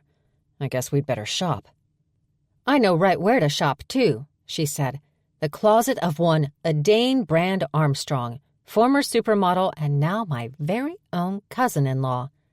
I believe I will err on the side of the menswear shop in town. They've got to have something. I don't know. It's short notice. Have a little faith. I could make a feed bag look good. He sent her a playful wink and then tucked into his breakfast. Sophie started in on hers, too, and it was delicious and cooling too fast. Then again, she'd kind of forgotten about her food, so lost in conversation with him. And then, in between bites of omelet and sips of coffee, he paused to say, What do you know about this jolly old bearded man, by the way? She finished chewing, took a drink of water. He plays Santa in the park. Vidalia says he's been doing it for years. Why do you ask? He shrugged. Just my nature. Stranger, befriends the new girl in town, gives her tickets to a big event. Sets my antenna to quivering a little. She set her fork down carefully, took a deep breath, met his eyes. Look, Darryl, I know we both said we're not interested in anything complicated, so this probably goes without saying, but don't get all protective, okay? He blinked, for the first time apparently speechless. Why not? Because it feels kind of controlling, a little bit demeaning, too. He leaned back in his seat. You're gonna have to explain that one. Well, it kind of suggests you don't think I'm capable of taking care of myself, that the big, strong man has to watch out for the naive little woman so she doesn't bungle her way into an early grave. It had also been one of the early warning signs that Skylar was not what she'd thought he was, little subtle efforts to control her under the guise of caring, but she wasn't going to bring that up. He listened, to his credit, nodding slowly. I guess I can see how it might appear that way from your perspective. But, she asked, correctly interpreting the open-ended nature of his statement. But I hope you'll cut me a little slack. I was a soldier, and then a cop, and then a Secret Service agent, protecting people. Not naive people or smaller-sized people or female people, just people, is what I do. It's what I've always done. She tipped her head to one side, considering his words, weighing them. That's a really good point, actually. I thought so myself. She nodded. Okay, I'll cut you some slack. And I'll try not to act like your personal bodyguard, he added. Deal, she said. And then she smiled. That was great, wasn't it? Just talking it out like that? Being honest with each other and listening to the other person's point of view? It was. I never had that before. With a guy I was, seeing. Skylar was always hiding himself from me. She met his eyes. He was an addict. I think he was an addict before we even met, and I hate myself for not seeing it. Sometimes I wonder if that was the only reason he ever asked me out. I was a doctor. He needed access to opiates. If that was the only reason he ever asked you out, he said, clasping both her hands across the table, then he was a blind, ignorant, stupid man. She lowered her head as warm pleasure spread across her cheeks. I'm not going to argue with you on that. He smiled and their eyes met and held. It was a moment of shared understanding. The more time she spent with this man, the better she liked him. And then he said, You're a doctor? as if that part of her sentence had only just penetrated his brain. "Then what the hell are you doing slinging drinks at the Long Branch?" She thought about the ugly tale and didn't want to pollute this pleasant morning with it. Let's save that for another conversation, okay? "Sure, okay." Their plates were empty, their mugs drained. "I hate to break this up, but I have an order to pick up for the saloon and a dress to borrow. Plus, I need to have that talk with my cousins about giving us the night off." "I'll talk to them with you." "I've got this," she said. "It's not a problem." He started to object, and she held up a finger. "I've got this." "Okay, you've got this." He smiled, and she gathered up her things and headed for the door. She felt his eyes on her all the way, and maybe she even added a little swing to her hips that wouldn't have been there otherwise. Maybe. Chapter 7. He brought his pickup truck to a stop in front of the big century-old farmhouse where Sophie was staying, the home of Bobby Joe McIntyre and his bride, Vidalia Brand. Bobby Joe was Jason, Rob, and Joey McIntyre's old man, and Vidalia was his second wife. There was a story there, but he hadn't heard it yet. Still, the way people caught their breath or touched a hand to their heart whenever their names came up suggested it must be a doozy.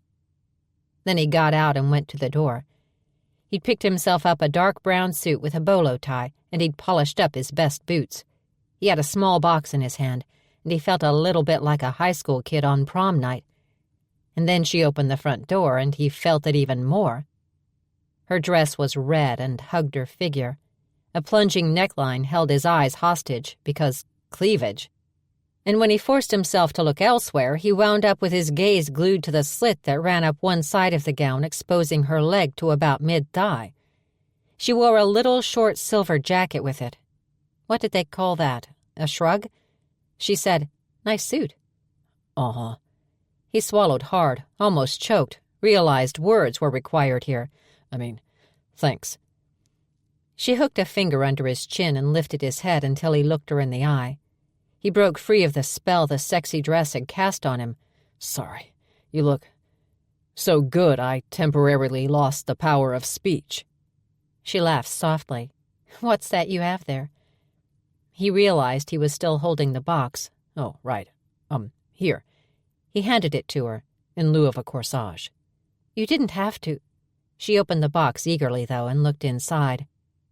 He'd seen it in the window at the little jewelry store in town, a silver chain with a Santa Claus pendant.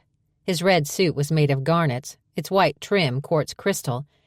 She smiled as if it was rubies and diamonds instead. "This is perfect. I would have bought this myself if I'd seen it." She removed it from the box and handed it to him, then turned around and held up her hair. He put the chain around her neck from behind, fastened the clasp. She turned again, fingering the pendant. "Thank you, Darryl. That was so thoughtful." "I knew you had a thing for the guy, so—" He nodded toward the truck. "If you're ready, your carriage awaits." She walked beside him to the pickup, and he opened the passenger door for her. "I might need a leg up," she said, "in these shoes." He looked down again. Big mistake. The shoes were silver like the jacket-wrap shrug thingy, open-toed despite the cold, and had heels so high they made a man want to climb them. "Darryl?"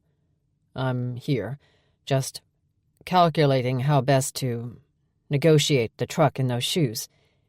He was still looking at them, and then tracing the slit up her leg to her thigh.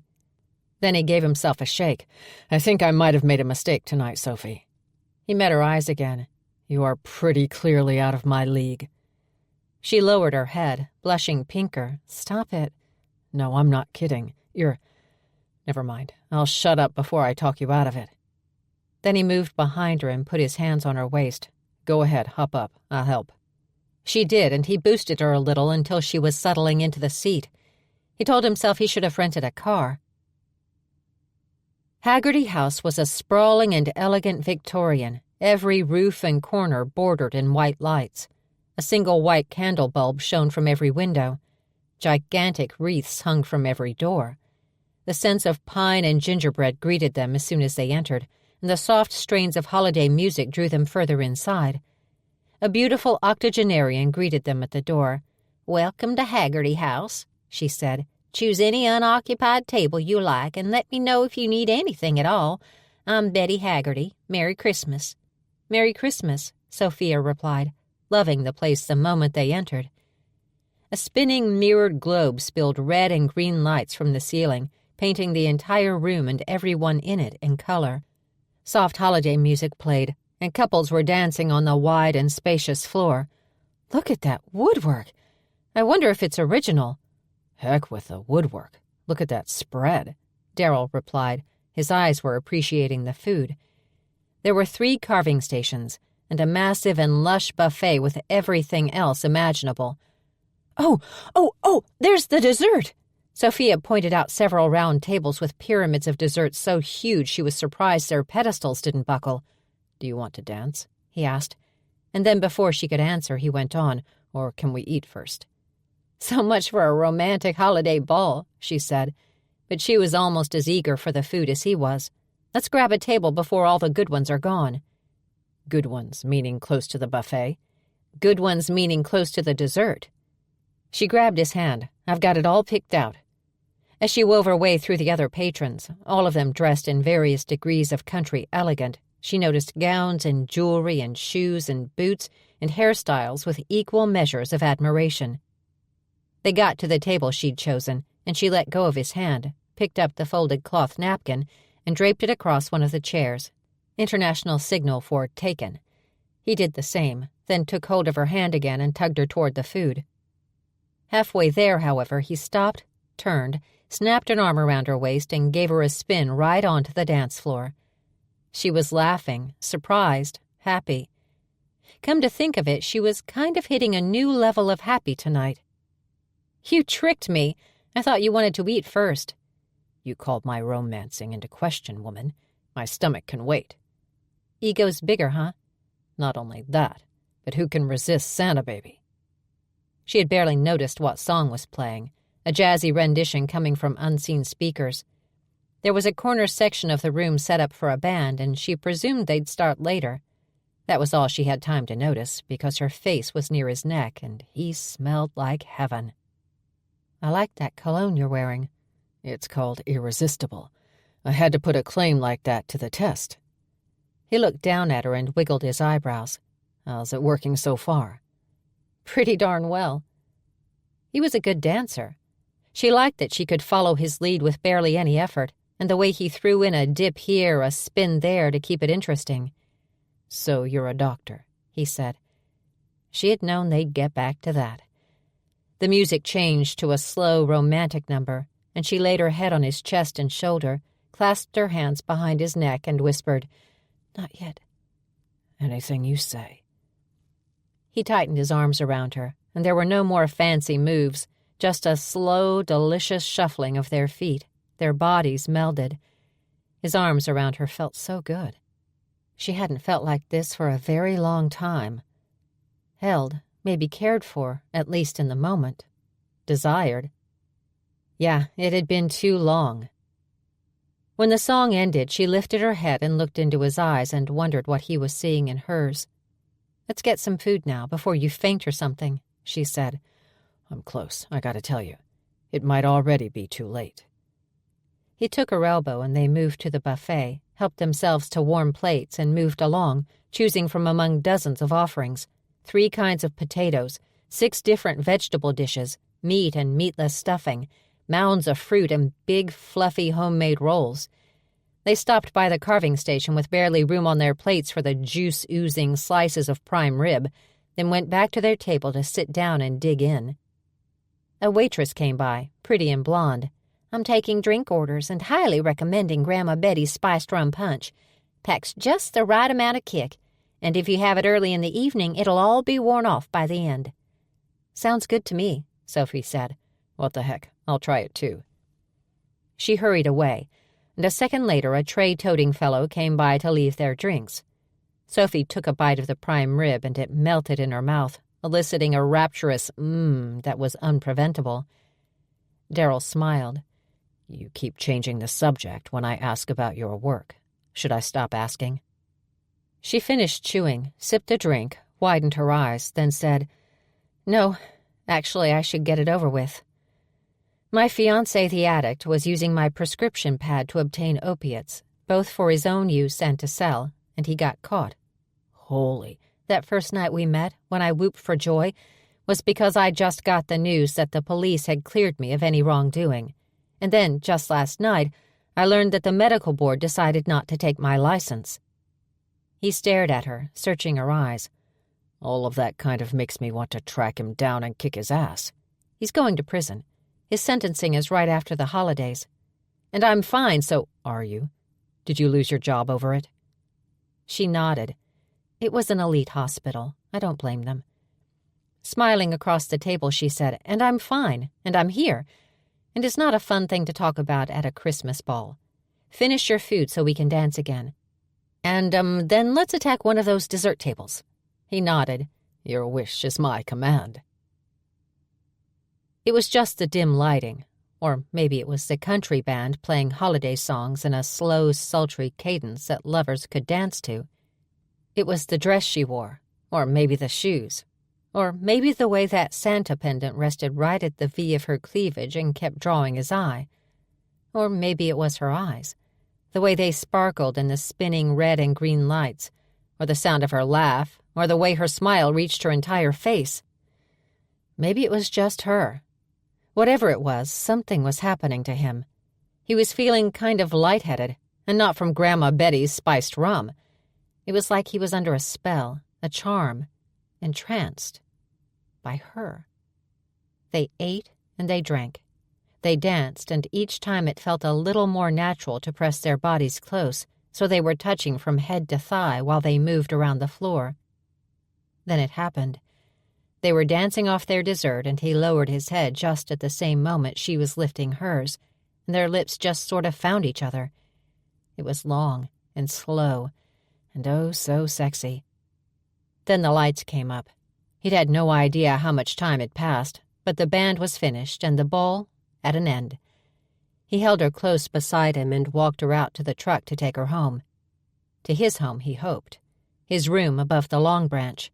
His bed where she would spend the whole night in his arms. He helped her into the truck and got behind the wheel, and then he drove them back to Big Falls. As they neared the village, she was snuggled close to him on the seat, and he had one arm around her shoulders. He slowed down as they neared the Long Branch. She lifted her head, pressed her lips to his cheek, and said, "Tonight was wonderful, but it's too soon for more. Right now, I mean." "I wasn't going to ask," he said, but he sure had been hoping she'd offer. "It's just, he burned me pretty badly, Darryl. He betrayed me. I'm having a hard time trusting again, and I still don't know all that much about you." "I'm looking forward to changing that." He drove on past the saloon, but didn't pick up speed. "One thing you should know about me is that I haven't celebrated Christmas in a very long time, and there isn't much that I thought could budge me from that habit. But tonight, I had a really fantastic time. I didn't even mind the holiday music and all the twinkling lights." They were passing through the village and then drove out the far end, toward Vidalia and Bobby Joe's place. When they got there, he got out and came around to help her down, only to find she'd already shucked the shoes. She hopped down easily on her own, landing on his toes and in his arms. "I had a wonderful time too, Darryl. Thank you." She fingered the pendant. "For everything." Then she stood on tiptoe and pressed her lips to his.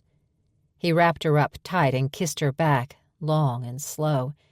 She tasted like spiced rum, only way more intoxicating. "Good night, Darryl," she said.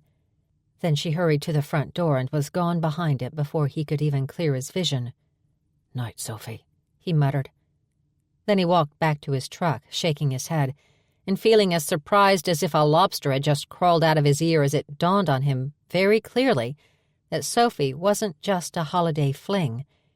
He had feelings for her bubbling up all over the place.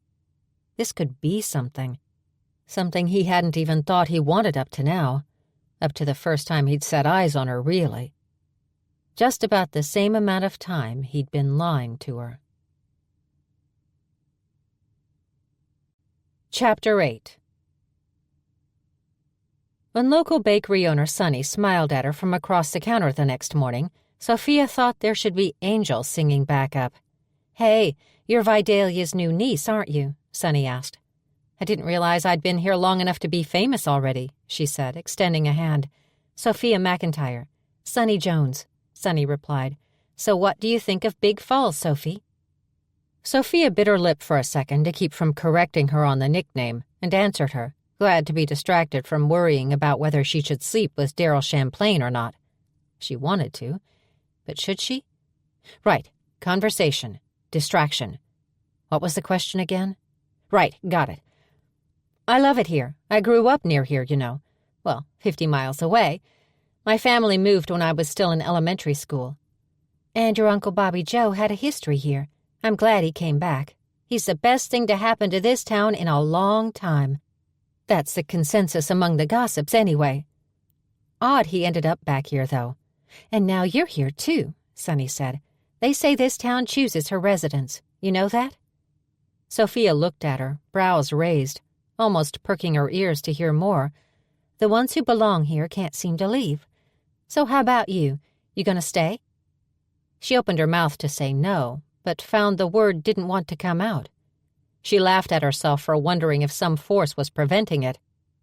"I didn't mean to pry," Sonny said quickly, mistaking her long silence for unwillingness to answer. "Who'd want to stay here anyway? It's gonna be miserable having to go all the way to Tucker Lake for everything from ulcers to typhus." "Ulcers to what now?" Some of the small-town Oklahoma euphemisms had come right back to her, but as far as Sophia knew, she'd never heard that one before. "You haven't heard? Doc is quitting and moving to Boca, some big retirement community with golf carts and swimming pools, just like that." She snapped her fingers. "Well, he is 73, but I'm sorry, Sophie. Didn't mean to go off like that. What can I get for you?" Sophie stood there a minute, her brain spewing a dozen reasons why a perfect stranger would just happen to mention that the local doctor was leaving the town in a lurch. But for the life of her, she couldn't think of one. Other than her letter to Santa, at least. It felt good to think that.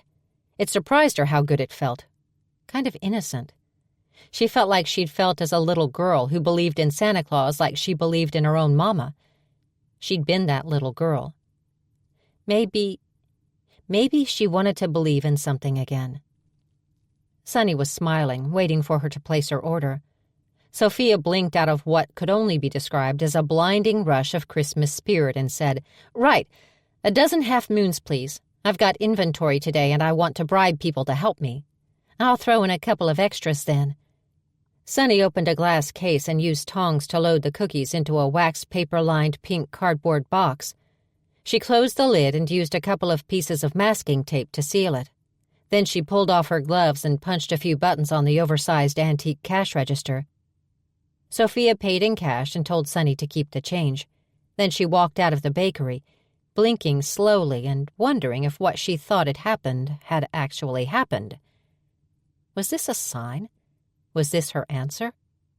Man, if the local Santa was as good as she was starting to think he was, the children of Big Falls were in for one heck of a Christmas. Sophia wrestled with her decision all the way back to the Long Branch. She was so wound up she had barely slept all night long, and when she had, the dreams had been— She closed her eyes and a shiver ran up her spine. She was a single adult woman, a doctor.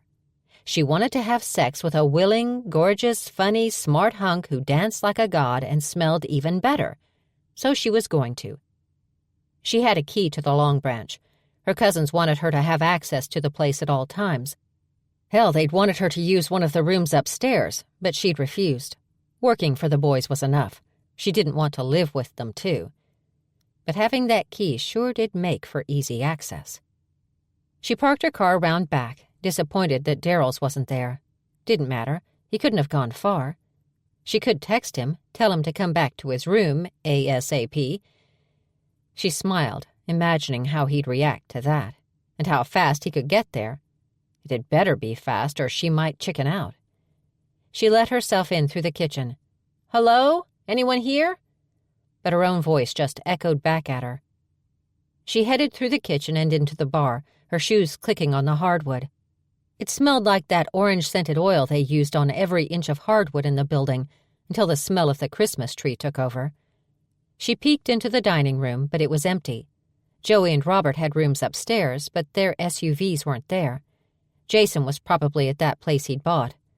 Vidalia said it was an old blacksmith's shop that had been closed down for 100 years. No one knew what the heck Jason McIntyre wanted with the broken-down old place, and when asked, he usually muttered something about it being historic and changed the subject. The cousins were seldom at the saloon during the mornings, because their new stepmother Vidalia and the family that came with her tended to keep them pretty busy. Vidalia's 5 daughters, their husbands, and their kids were a big, noisy, welcoming brood, and they would wrap Sophia right up in their cocoon if they could. She'd been in town long enough to share one Sunday dinner with the bunch so far. It had felt a little bit uncomfortable to be surrounded by so many people who wanted to be family, but weren't really. And yet the more time she spent with them, the more it felt as if maybe they could be. She went into Jason's unlocked office, took the keyring right off the rack, and then she headed upstairs and rapped on Joey's door, just to be sure. No answer. Then she tried Robert's. Nothing. Okay, good. The place was empty. She headed to the remaining guest room, the one the boys had wanted her to use, and tried a key, then another. The third one fit. Biting her lip and telling herself she wasn't committing too terrible a sin, she unlocked Darryl Champlain's door and tiptoed inside. The room was simple and clean. Beige carpet, nice and thick. King-size bed, sort of made up, and there were clothes on the floor. The bathroom door was closed.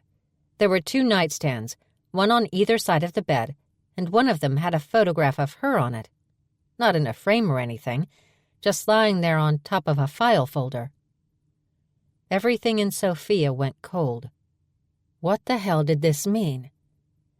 She turned a slow circle, scanning the room, looking for something, anything to tell her what was going on here.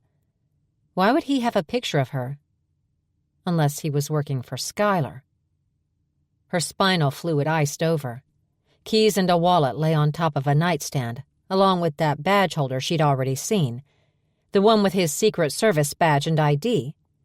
She picked up the wallet, not the badge one, but the regular one, thinking that would be the best place to find out what he was really up to. And then she froze, holding it in her hands, open, as her brain finally asked her how his wallet could be here if he wasn't. And suddenly the closed bathroom door opened, and he stepped out wearing nothing but a towel. He looked at her and his brows bunched. "What are you doing in my room, Sophie?" She couldn't look at him.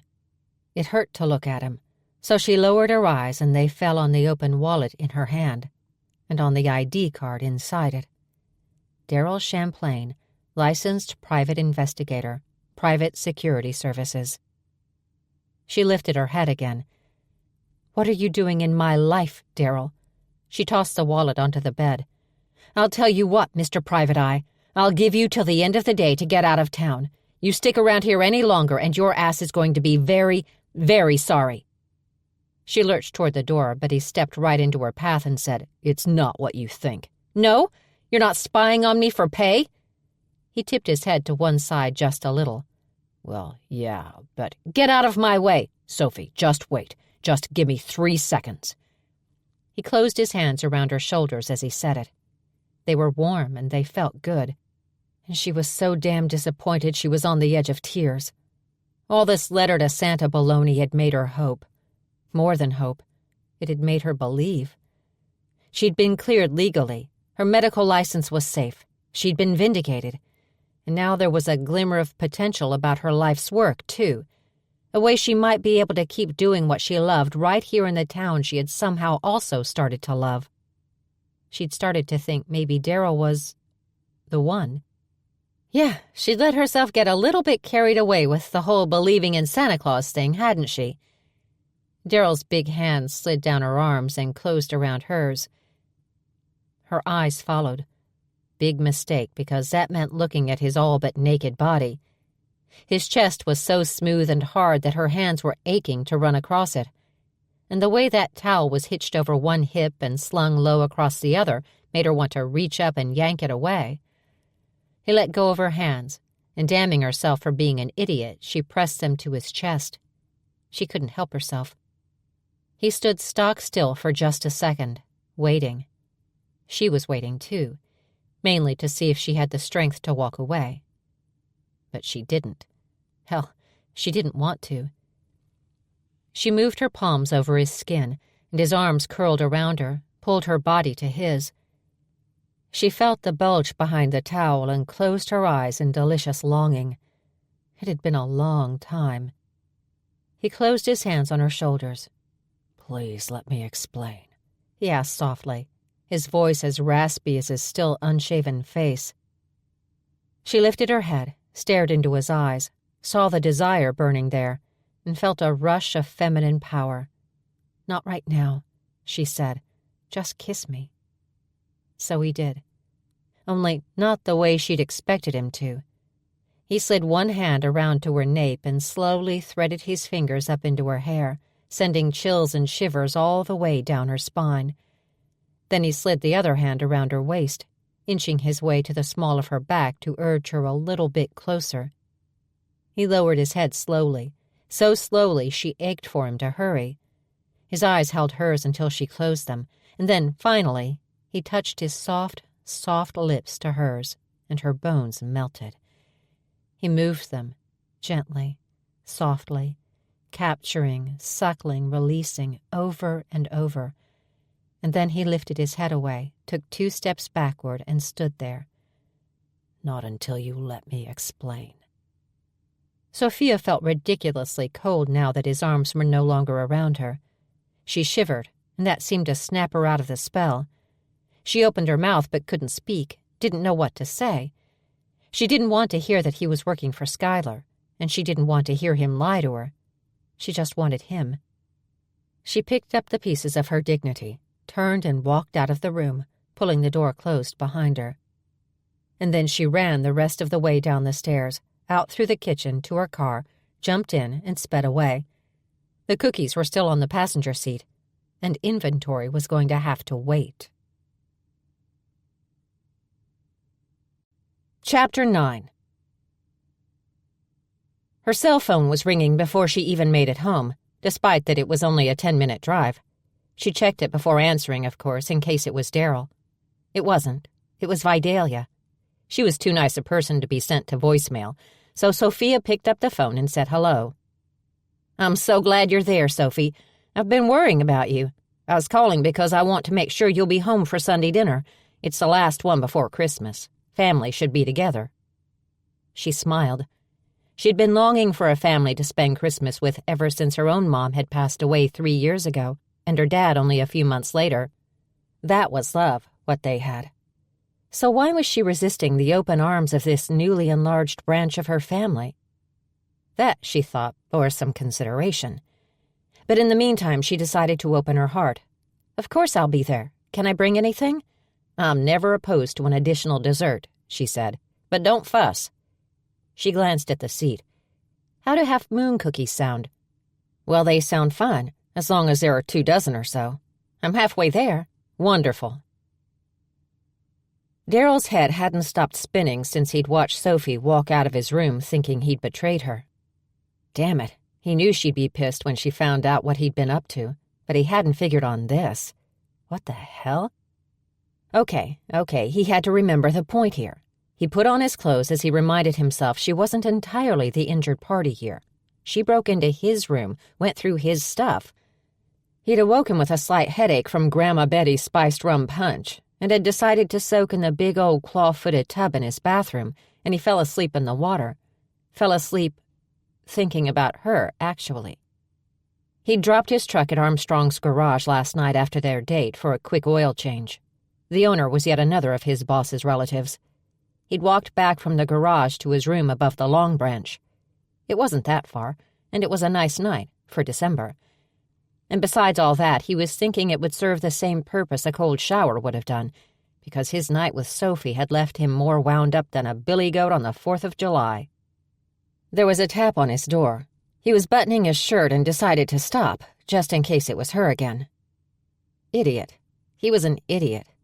Why was he hoping it was Sophie? Why was he leaving his shirt unbuttoned in case it was? She thought he was working for her sleazebag ex. She ought to know better than that. He opened the door, saw Jason McIntyre standing on the other side, and resumed buttoning. He ignored the disappointment that rushed through him at the sight of his boss. "Morning, Jason." "Morning, Darryl. I hate to ask you this, and please don't take it wrong, but He shifted his feet and didn't quite meet Darryl's eyes. "What's up, boss? Just spill it." "My keys are missing," Jason blurted. "Your keys?" "Yeah, the keys to every room in this building. I left them in my office like always, and—" Darryl held up a hand. "That would explain why I found your cousin in my room when I got out of the bathtub just now." Jason blinked. "Sophia?" "Yeah." "What the hell? Where does she get off taking my keys and—" "She must have, been suspicious of me. Yeah, that's probably it. I must have slipped last night at that Haggerty House thing somehow." "You were at the Haggerty House ball with her?" Jason asked. "Hootenanny," Darryl corrected. "And it doesn't matter. She knows I'm a PI, and she saw that photo you guys sent me, so I'd know her when I saw her." Jason was still staring, waiting. After a long moment, he heaved a sigh. "What's going on with you and her?" "It's nothing." Darryl turned around to walk to his dresser for a clean pair of socks, and to avoid Jason's increasingly curious eyes. "We shared a booth at the diner yesterday morning. No big deal." "So you had breakfast together?" "Yeah. And then you took her to the ball. Excuse me, hootenanny. The tickets were an early Christmas gift from your local Santa. She opened it while we were having breakfast. I just happened to be there. I think she'd have asked anyone who had been there with her instead of me." He glanced at his wallet, still lying on the bed, picked it up. "She saw my PI license." "Sounds like that's not all she saw." Darryl snapped his head up fast. "What the hell is that supposed to mean? You said you were in the tub. Did you walk out here buck naked and give her the full show, or what?" "No, I didn't. And if I had, it wouldn't have been my fault. My door was closed and locked." "Yeah, okay." "I didn't do anything inappropriate here." "Yeah, he did. He totally did. He kissed his boss's cousin, and almost more than kissed. She was the subject of a job. Bad form. Real bad." "Did you tell her why we really hired you?" "No. I was kind of hoping you'd do that." "Why would I?" "Because it's unethical for me to do it. And because I don't want her thinking I work for her piece of crap ex. That's why." "Why do you care what she thinks?" "I don't." Why the hell did he avert his eyes when he said it? "But she's going to rat me out to you, and she'll expect you to send me packing. You're going to have to tell her something." "We'll see." Jason lowered his head, shook it, and said, "My father wants you at Sunday dinner tomorrow, out at his place." "Your father?" The total change of topics had his head spinning all over again.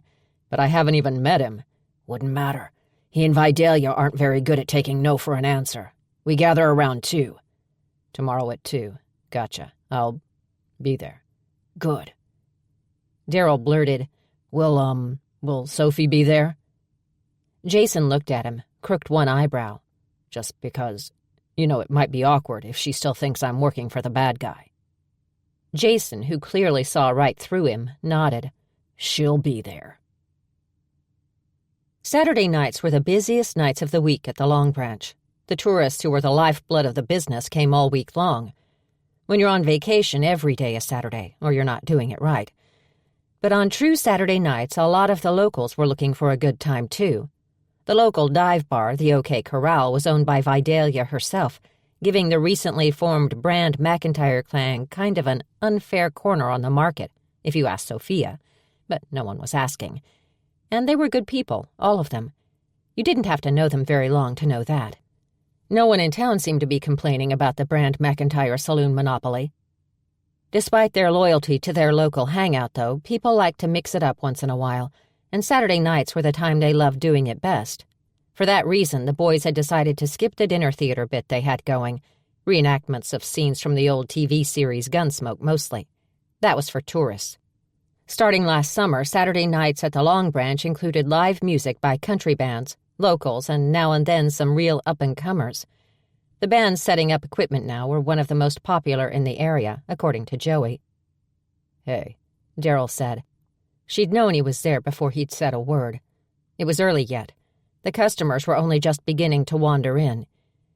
She looked at him but didn't say anything. She couldn't believe she'd kissed him like that, and would have done more than kissed him, even though he was probably working for Skylar. "Who's the band?" he asked, sliding onto a bar stool in front of her. She'd been pouring nearly empty bottles together to make room for more full ones on the rack. Bourbon right now. The good stuff. She set the bottle down so she wouldn't get distracted by his eyes and spill it. "Rising Outlaw," Sophia said. "I wonder if they really meant Rising Outlaws and just ran out of room on the drum." She looked at him, saw him frowning at her like he was trying to figure her out, and shrugged. "What? I think about things like that." "You have a curious mind." He leaned his elbows on the bar so he could pull himself closer and whispered, "That's why you were going through my wallet?" "I was going through your wallet to find out why you had a photo of me on your nightstand." "So then why were you in my room in the first place?" She looked at him, closed her eyes, and looked away, angry at the heat that spread through her cheeks. "Hell, hell, hell," he muttered. Then he took a deep breath and said, "Screw professional ethics. I'm here because your cousins hired me to keep an eye on you. They didn't tell me anything except that you had an ex who wasn't taking the breakup well and had tried to kick your door in before you left town to come back here." "My cousins?" Her jaw wouldn't close for a second to form another word. Then it did, and she clenched it and tried really hard to be angry instead of relieved. Those overbearing, overprotective, meddling jerks. "They care about you." "I guess." Sighing heavily, she finished pouring one bourbon into the other, capped the full one, and wiped both bottles down. "I didn't know you were a doctor until you told me," Darryl said. "A doctor? Damn, Sophie, I'm not sure I'm good enough for you." He leaned over the bar, giving a quick look behind them before stroking the back of her hand. It sent a warm feeling up her arm. "So how is it you know your way around the back side of a bar so darn well?" "I bartended my way through med school, usually at one of the places Uncle Bobby Joe had his hands in. He made his fortune finding failing bars and clubs, fixing them up and flipping them, till he came here and decided to stay." "I'm impressed." "He's an impressive man." "I'm impressed by you. Bartending your way through school. That's something." She shrugged. "It's not as impressive as the Secret Service," she said. "Was that true?" He nodded. "I never lied to you." Why was she starting to feel a little bit giddy that he wasn't working for her ex after all? It took a minute for the anger to drain, but once it did, the relief was almost buoyant. He was working for her cousins, watching out for her. It offended her feminist sensibilities, and yet reassured her about the magic currently unfolding in her life. With him. That Santa Claus might have been onto something after all. Then again, Darryl was planning to leave here and head back to his old life pretty soon, so there was still that. "I'm sorry I started us off by lying to you," he said. "I wasn't expecting this, whatever it is, between us. I wasn't ready for it. I didn't handle it right. But I promise, I'm never going to be less than honest with you again." Wow. She just blinked at him, almost wondering if he could truly be real. "And I'm sorry you went through all that crap with Skylar and the police and losing your job." She was quiet for a moment. "All things considered, everything worked out in my favor. But Skylar seems to be having a hard time letting go." "Of you?" he asked. Wow, his eyes were intense right then. "Yeah, and he's walking around free until his sentencing." "Are you afraid of him?" "Not in the least," she said, looking him right in the eye again. "I could kick his ass one-handed, especially when he's falling down drunk, which he's been most of the time since this all came out." She shook her head. "That's what the boys don't get. At heart, Skylar's a marshmallow. He wouldn't hurt a fly. I just needed to get someplace where I could sleep at night and... She sighed. "And try to figure things out. You know, why all this happened, what it means." "Does it have to mean something?" he asked, frowning a little, like he really wanted to know. At some point she had leaned her elbows on the bar too, and her face had made its way awfully close to his. She backed away, straightened up. "I didn't used to think so, but since I've been here, I'm not sure." Maybe everything means something, she said. Then she shrugged and turned to put the full bourbon bottle onto the rack behind her. Another couple of months and my prescription pad would have been obsolete. We were in the process of switching over to an entirely computerized system. Ironic, right? That stinks, Sophie. I'm sorry it happened. He straightened up as well, set himself back on his stool. I'm not sorry it happened. Now that I really think about it, I'm not sorry at all. She reached for a tall glass, poured him a sweet tea, and set it on a coaster in front of him.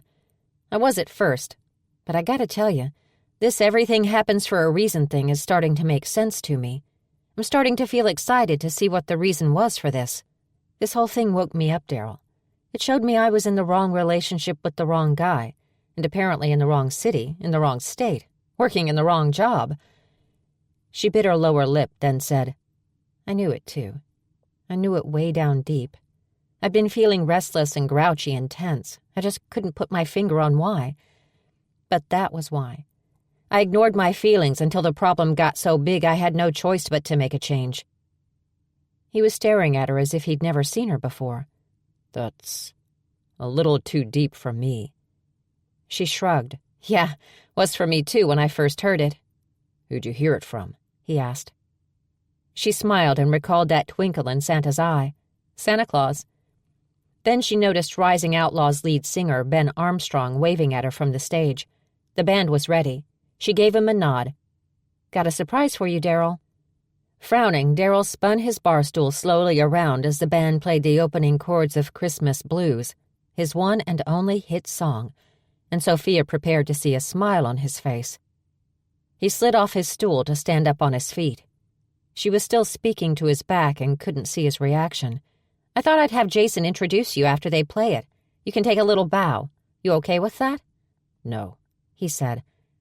Sophia stiffened. The word was clipped and kind of gravelly. No, I'm not okay with that. He walked away, across the floor and through the bat-wing doors. They flapped 3 times after he'd passed. Oh, hell. She'd really messed up then, hadn't she? She couldn't help but wonder how and why. Chapter 10. It was the damn song. He'd been doing great, having fun, starting to get into the whole holiday thing for the first time in recent memory. Every shop had carols playing, bells jingling. Every day the church bells rang with a song at high noon. He knew the lineup by heart. Silent Night, The Carol of the Bells, and Away in a Manger. The entire saloon was decked to high heaven, and so was the whole dang town. He had not thought, when he'd accepted a job offer via the net and headed out here, that he was moving into Christmas Central. And yet, somehow, it had been all right. Being with Sophie had made it all right. Until they had to go and play that damned song. He probably owed Sophie an apology for reacting to it the way he had. She just tried to do something nice for him. Sophie. The thought of her hit the brakes on his racing brain. Her face hovered in his mind's eye, and he relived those moments in his bedroom upstairs. That kiss. Holy Moses. And she'd been there for that. For him. She was smart. A doctor, for crying out loud. He didn't think of himself as an intellectual, really. He'd been a good soldier right up until he got himself blown up, and then after he'd recovered, he'd been a good cop, and later a good agent. Right now, he was a good PI/bodyguard. He didn't know if that was going to be forever, but he didn't think so. She was quirky, looking for reasons for everything the way she was. Deep, kind of spiritual. He liked it. He found that knowing it made him like her even more than he had before. He was walking around outside the saloon. He'd gone out through the front doors, not the back, and he could see the parking lot was almost filled to capacity.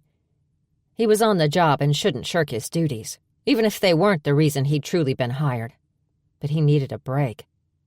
Thrusting his hands into his pockets, he paced past the parking lot and walked out into the grassy meadow beside it. The din of the band, which had wrapped up his song and started another, was almost non-existent there. The stars were blinking to life in the dark blue sky. The sun hadn't been down long. It wasn't full dark yet, but the air was cool enough that he could see his breath. It cleared his head both literally and figuratively. Yeah, Okay, so he and Sophie had got off on the wrong foot. He hadn't been honest with her, and she'd thought the worst. But things were out in the open now. Things were better now. He didn't know exactly what things he was referring to. He just knew he liked her. He liked her a lot. But he didn't think that everything happens for a reason bit was very logical. He'd almost been a father once. A teenage father, but a father all the same. That had been taken away from him, and an IED had ensured the chance would never come again. He couldn't for the life of him think of any reason for something like that. He took one more breath of brisk, fresh air, and thrusting his hands into his jeans pockets, started back. He didn't know why he still let his oldest heartbreak get to him the way he did. He was usually fine, just all this freaking Christmas. Man, it brought it all back. He was almost to the door when he saw the guy in the hoodie. Same blue hoodie underneath the same denim jacket. Same hunched-up posture. He was probably 6'2" and skinny, and he was lurking around outside the saloon. Not on his way in or out, just hanging. Darryl headed that way. "Hey, what are you doing out here?" The guy jerked his head Darryl's way and then took off at a run. That got Darryl's blood pumping, and he ran after him, vaguely aware of footsteps behind him. Then Sophie yelled, "Darryl, no! Leave him alone, he's fine!" He caught the guy by one shoulder, yanked him around so hard he stumbled and fell on his ass. Then the stranger looked up at him, his hood falling back as he did. A shock of dark hair fell over his face, covering one eye. He was a kid, just a kid. Sophia grabbed his arm and yanked it away. "What do you think you're doing, Darryl? Let him be." Then she moved him out of the way, wedging herself between him and the kid, and reached down for the boy's hand, helped him get up. "You okay? Did he hurt you?" "I'm all right." The kid stood there in the glow of the parking lot lights. He had dark, thick lashes, midnight blue eyes, and a narrow face with cheekbones sculpted by a master. His expressive eyes darted from Sophia to Darryl and back again. He looked scared. Darryl sighed. "This is the third time I've seen you lurking around this saloon, kid. What are you up to?" "Nothing," he muttered, straightening his jacket around him and hunching into it. He couldn't hold Darryl's gaze. "What's your name?" "None of your business. I was stupid to ever come here." He shook his head, then just turned and took off running like an Olympic sprinter. And when Darryl lunged as if to go after him, Sophie stepped right in front of him so fast he bumped into her and caught her shoulders to keep one or both of them from falling over. "Sophie, come on. He's up to no good." "He's a kid and he's in trouble." "Geez, that's the same one who was sleeping on the bench under the town Christmas tree, Darryl. How can you be so heartless?" She gazed down the road where the kid had been swallowed up by the shadows. "I wanted to help him, but you scared him off, you bully." "Just a damn second here," he said, blurting the words as fast as they came. They were almost blurting themselves. "I show up and you're suspicious I'm working for your drug dealer fiancé, ex-fiancé, and he shows up, starts lurking around everywhere you happen to be, and you want to help him? He's a child, Darryl." "He's 6'2", Sophie." She made a noise like she had a hunk of meat caught in her throat, spun on her heel, and stomped back inside. "Come on," she said. "We're going to put a stop to this crap right now." She strode across the parking lot, and after one last look in the direction the kid had fled, he followed. She marched through the outer doors and then through the bat wings like a hurricane, then stomped through the entire saloon, catching each McIntyre cousin's eye on the way. She didn't have to say anything. The fire in her gaze was enough. They all fell into the comet's tail she was creating behind her. Her trajectory took them into Jason's office, which wasn't really built to house 5. "Close the door, Joey," she said. Joey closed it, looking from one of his brothers to the other. "Oh, hell, she knows, doesn't she?" "Looks that way," Jason said, sending an angry glare at Darryl. "I had to tell her. She thought I was working for the ex," Darryl explained. "What is it to you what she thought?" Rob demanded. Sophie hooked her pinky fingers into her lips and gave a whistle that might have made their ears bleed. Darryl was tempted to check. Everyone went silent and she said, "Now, be quiet and just listen. I came out here to get away from a controlling, secret-keeping man, and apparently I landed myself right in the middle of a whole flock of them. I do not need protecting from wimpy, drunk-ass Skylar, and I certainly don't need protecting from a poor, hungry, homeless teenage boy." "What teenage boy?" Jason asked. "There's a hungry homeless boy in the mix someplace." "The hoodie-wearing stalker," Darryl explained. She turned to face Jason. "Tell Darryl he's fired, or I go back to your dad's, pack my bags, and head to New York." "Sophia, right after I tell Vidalia what you three did," she added. Jason tried to stay stoic, but Joey went kind of pale and started talking rapidly. "Look, okay, we get it. You're a grown-up and you don't need protecting, but it turns out we do need a bouncer." "Head of security," Jason corrected. "Joey's right," Rob said. "We do need him." Then he shifted his gaze to the man in question. "Darryl, your services to watch over our cousin are no longer needed. We'll cash out on that before closing time, pay you what we owe. I broke the contract by telling her the truth. I can't take any money for that," Darryl said. The boys all exchanged a look that Sophia thought indicated respect for that decision. And then Jason said, "But we'd like to keep you on as head of security for as long as you'd like to stay in town." Darryl heaved a sigh. "I don't know, guys." "Well, you gotta give us time to find a replacement at least," Joey said. 2 weeks' notice is the custom, isn't it?" "Not for a fake job." "It's not a fake job," Jason said. "We've got the paperwork. You signed on. You agreed to the terms." Sophia frowned at Jason and wanted to throttle him.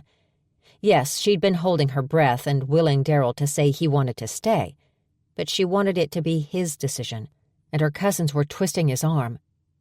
Now he was looking at her as if for the answer. She wanted him to decide to stay, darn it all.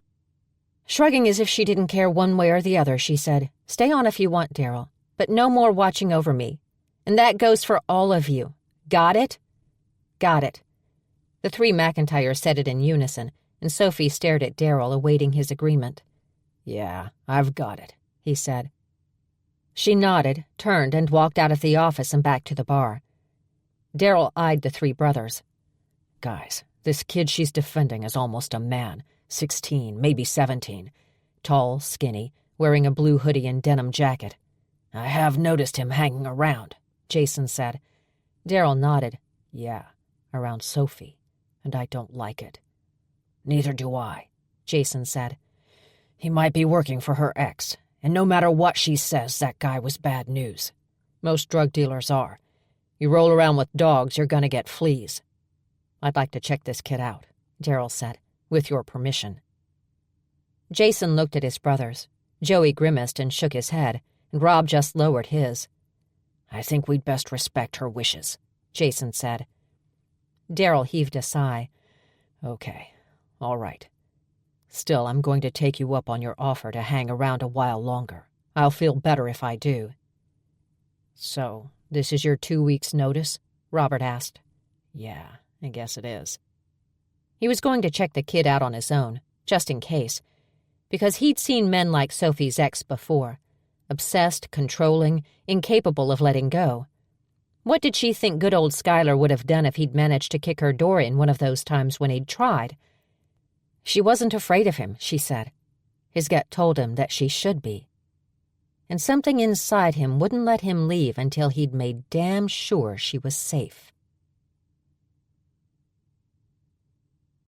Chapter 11. On Sunday afternoon, the Brand family farmhouse just outside of Big Falls was busting at the seams with family. It was Sophia's second Sunday dinner with the Brand McIntyre clan, but this one was even noisier and more boisterous than the first had been, probably because it was so close to Christmas. The excitement of the coming big day was palpable. She was sipping eggnog with her uncle in front of the twinkling tree, her stomach growling because of the smells wafting in from the kitchen. "This is a huge family you've married into, Uncle Bobby Joe," she said, stating the obvious. "And your own boys aren't even here yet." "They generally show up right before we sit down to eat and spend the time in between asking when dinner will be ready," he said. "This despite that it's always on the table at 5 no matter what. My beautiful bride is adamant about Sunday dinners." He looked at the tree, shook his head wistfully. "Especially at this time of year." Sophia found a comfy spot near the tree. Its multicolored lights were flashing and sparkling beneath hundreds of ornaments, most of them homemade. She could barely see the needled boughs. Tiny hands had created countless decorations over decades. She could tell just by looking. Glittery pine cones and paper snowflakes and popsicle stick sleds painted red, and lots more. "How are you, darling?" Bobby Joe asked, and he made it a serious question. She thought about her answer before she gave it, instead of blurting the usual, "Fine, and you?" She considered for a long moment, then nodded. "Actually, I'm good. Way better than I was when I got here. And I think getting better all the time." "Then why are you looking a little misty-eyed?" She was still gazing at the tree. "Just realizing how much I've missed having family around me at Christmastime," she said. "I didn't realize how much I wanted this sort of thing. Or maybe I just told myself I didn't miss it so I'd feel better after Mom and Dad passed. I've cut loose a lot of ballast in the past few weeks. A job that wasn't right for me, a relationship that couldn't have been more wrong. I'm drifting a little now, and only just realizing that I'm looking for the perfect port." "That," said Vidalia from behind her, "is just about the best place to be. Nothing but potential, don't you think, Darryl?" "Darryl?" Sophie turned around, trying not to look too urgent about it. And there he was, the gorgeous songwriter turned cop turned PI turned fake bouncer, standing just behind Vidalia's shoulder. "I've been drifting a little bit myself lately," he said. "Well, if it's a home port you're wanting, you won't find one better than Big Falls," Vidalia declared with a grin. "Especially at Christmastime. Will they, Bobby Joe?" "Nope," he agreed. "This family has to be the most Christmassy bunch I've ever come across." "With good reason." Vidalia moved up beside her husband and into the circle of his arm. "We have a pretty regular tradition of Christmas miracles in this family, in case you haven't noticed." Other family members were crowding into the living room. Kara Brand with her husband, local cop Jimmy Corona, and 10-year-old Tyler, Maya and her husband Caleb, each holding the hand of one of their 4-year-old twins, Dahlia and Cal. "Big Falls is full of magic at Christmastime, that's for sure," said Celine, Vidalia's youngest, who was also half-sister to Jason, Robert, and Joey, and therefore Sophia's cousin. Sophia tilted her head to one side. "I've been experiencing a little bit of that since I've been here. Just one problem after another seems to be falling away." "You write that letter to Santa?" Vidalia asked, which made Sophia glance at the mantel, where Aunt Vidalia's own Dear Santa letter still lay, and then at Darryl, who seemed to be waiting for her reply. "I did," she said. "I met him my first day in town, you know, the Big Falls Santa." "He's the best," young Tyler said. "When I first came here, I was just little. I told him what I wanted for Christmas, and I got it." As he said it, he sent a look full of love at Kara, his adopted mom. "I got my twins on Christmas Eve," Maya said, "right upstairs in the middle of a freak storm, and Caleb even managed to get to my side in time." "And I got a daughter I didn't know I had," Uncle Bobby Joe said with a loving look Celine's way, "and a new lease on life when I was right at death's door." He dropped a kiss on the top of Vidalia's raven hair. "Yep, this place is magic, all right. Or maybe it's just this family." "What did you ask Santa for, Sophie?" asked one of Maya's twins, Dahlia. She smiled at the little girl, thinking of all the things she'd written in her letter. She'd been cleared of any crime. Her license to practice medicine was safe and sound. She was sleeping at night, peacefully and soundly. And most recently, she'd picked up a clue as to how she could do what she loved best in the place she now thought she wanted to stay. All that remained on her wish list was true love. She glanced at Darryl as she thought it, then looked away quickly when she found him gazing back at her with some kind of question in his eyes. "Sometimes, Dahlia, people don't want to tell their wishes," Maya told her little girl. Dahlia nodded sagely and said, "I guess that's okay, as long as you told Santa." "I did," Sophie said. Then the little girl ran over to her, holding out her hand. "Want to go swing in the backyard?" "Sure." "Yay! Come on, Cal," she called to her twin brother, who didn't argue. "You too, Tyler." Then she pointed right at Darryl. "And you too, new guy. Come on, let's go." She smiled at her grandmother, who gave her an approving nod as if to say, "Well done." It was a gorgeous afternoon, chilly enough so you could see your breath, but sunny and bright. Sophia was glad she hadn't taken her jacket off. Darryl closed the back door and crossed the lawn toward the massive wooden playset where the kids were already climbing like monkeys. Sophia brushed off a swing, then sat down and pushed it into motion with her feet. She watched the kids playing while she did. Dahlia wasn't shy at all about asking Darryl to help her up the ladder into the tower on top. Not that she needed any help at all, as she demonstrated by careening down the slide and then scurrying back up the ladder again all by herself. No longer needed, Darryl came and sat on the empty swing beside Sophia's. "I owe you an apology." "Yes, you do," she said. She was in a playful, happy holiday mood, thanks to this crazy, huge family. "I hope that wasn't it." He sighed, lowered his head. He was sitting still on the swing, but she was rocking back and forth on hers, not too high, just high enough.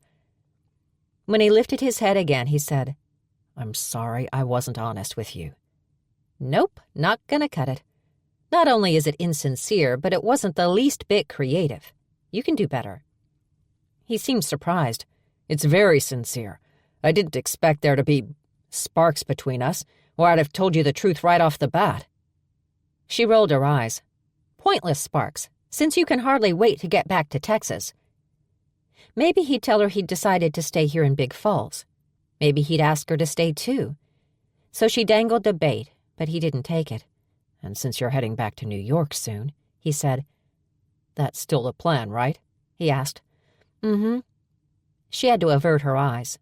She didn't like lying, so she said, "Probably. I mean, I haven't really decided yet."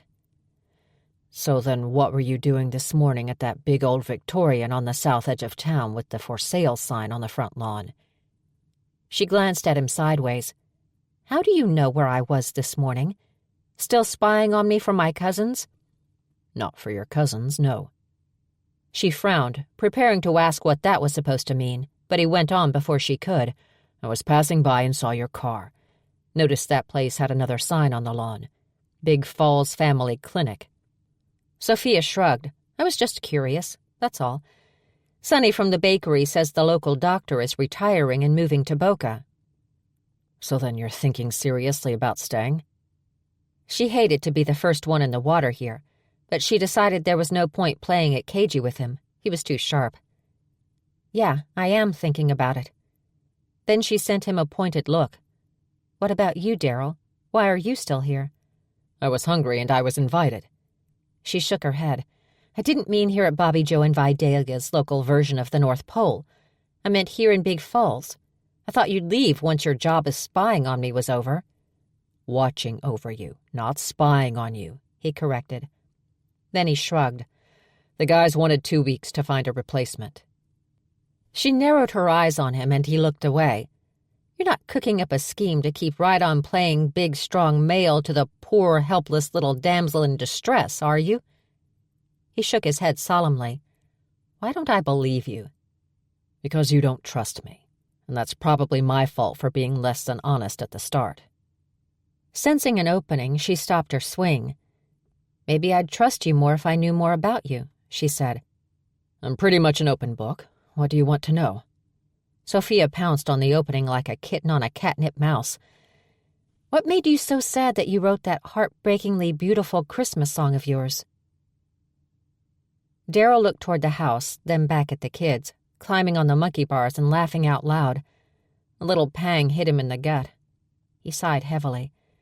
"That song was inspired by a tough time in my life." "So you loved someone and then you lost them?" "Something like that." "But it must have been a long time ago, right?" "Yeah, 17 years. She tilted her head to one side, but then she pushed her swing into motion again. He watched her swinging back and forth past him as he sat still. The way her hair moved, the way she straightened her legs, toes turned inward as she swung forward, then bent her knees as she swung back. She was enjoying herself. But she was also listening to him with every part of her. She must have been something, if you're still hung up on her after 17 years. He didn't say anything for a long time. Then, looking at the kids, not at her, maybe because it gave him courage, he said, "It wasn't like that. I was a kid. She was a kid. She got pregnant. I wanted to get married, but she wasn't ready. So what happened? He closed his eyes, kept his face turned away from hers. She ended it. The relationship? The pregnancy. Sophia put her feet down and brought her swing to a stop.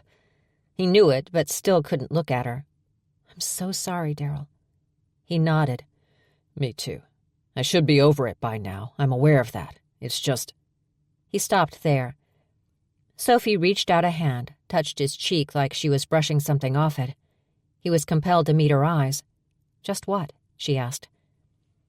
He nodded, having decided to talk about it for the first time, and not even sure why. Unless it was just because of her. I enlisted right after I found out, shipped out a few months later. The truck I was riding in got blown up. I took some shrapnel and... Long story short, I'll never be a father. She got off her swing and came around to stand in front of his. He held her gaze because there wasn't much choice, and he didn't want to come off as a coward. Maybe his eyes were a little damp, but what the hell? I've never told anyone that, besides my sister, he said. I probably wouldn't have told her, but she was with me through most of it, so she knew. I'm so sorry, Darryl. That's a horrible thing to have to live with. He nodded. It was Christmastime when it all went down. Christmas Day when the truck I was in hit that IED. I'd expected to be spending that Christmas with my kid, you know. He sighed. I wrote the song while I was still flat on my back. After that, I guess I just started avoiding reminders of that time in my life, and that made me tend to avoid all the holiday hoopla. Not easy to do in Big Falls. Worse yet over in Tucker Lake. Yeah? You think they're more Christmassy than you? Only because there are more of them. She smiled, but it didn't meet her eyes, and then they went all sad again. Must have about ripped out your heart when I made the band play your song the other night. I'm sorry about that. You didn't know? No, but I wanted to. He frowned, a little bit distracted from the old ache. Hell, he was so used to it, he barely noticed it anymore. It was just always with him, that empty spot in his heart. You wanted to? She nodded. I was trying to figure you out. Thought if I played your song, you might, I don't know, give something away. I guess I did. One of the kids began to howl, though, so he was saved from having to say more. He jumped off his swing, and 2 quick strides brought him to the top of the slide where Cal and his twin sister were both vying to go down first. He quickly gripped the little boy around the waist and scooped him up high in the air, spinning in a circle and making airplane noises. The kid stopped howling and started laughing. Smiling, Sophie crouched at the bottom of the slide and urged Dahlia to come down. She did, giggling all the way. And then as Sophie caught her and swept her away, Darryl dropped the little boy at the top for his turn. As he did, he looked down at Sophie, found her eyes on his. She said, I've learned something since I've been back here in Big Falls, you know? Don't tell me. It's all that everything happens for a reason stuff you were spouting the other day, he said. She nodded. I doubted it too at first, but I'm starting to think it's for real. Maybe nothing's truly impossible. Maybe things have a way of working out the way they're supposed to. Maybe if you're meant to father a child, you will. Right, despite a medically necessary vasectomy. Maybe you've just got to believe. You really think that? She raised her eyebrows. I didn't used to. But my first day back here, I had a long talk with a wise old man. He said I came back here for a reason. And then I got here and everything bad that drove me out of New York went away. I started sleeping at night again. I started feeling peaceful again. I found out the local doc is retiring and the town needs a replacement. She lowered her lashes to cover her eyes. I met you. He felt a warm rush of feeling sort of pooling up in his chest. Santa Claus was right, Darryl. He was right about everything. Santa Claus? She nodded. He was the one who told me all of this stuff. So I wrote him a letter, just like I used to when I was a little girl. And everything I put in there is happening for me. I think maybe I really do belong here. I think maybe I was led here. I feel like my eyes have been opened. All of a sudden, everything looks different. I can trace back every event in my life and see how they had to be just what they were in order to get me where I wanted to go next. And now I'm here, and the life I was meant to live seems closer than ever before." He sat real still on his swing, staring at her, his brain trying to process everything she'd said. "I think I belong here in Big Falls, Darryl. I think I'm going to buy that big Victorian and set up a family practice right there where it's always been. And that's the first time I've said that to anyone." She smiled, and he could read her face perfectly. She'd made that decision just then. She'd made it with him. That felt really good. Then she leaned back and pushed her swing into motion again. Her eyes fell closed and her hair flew behind her. "Miracles abound, Darryl," she said real softly, "especially this time of year. They're everywhere you look. All you have to do is let yourself hope. That's close enough to believing. Just let yourself hope it might be true.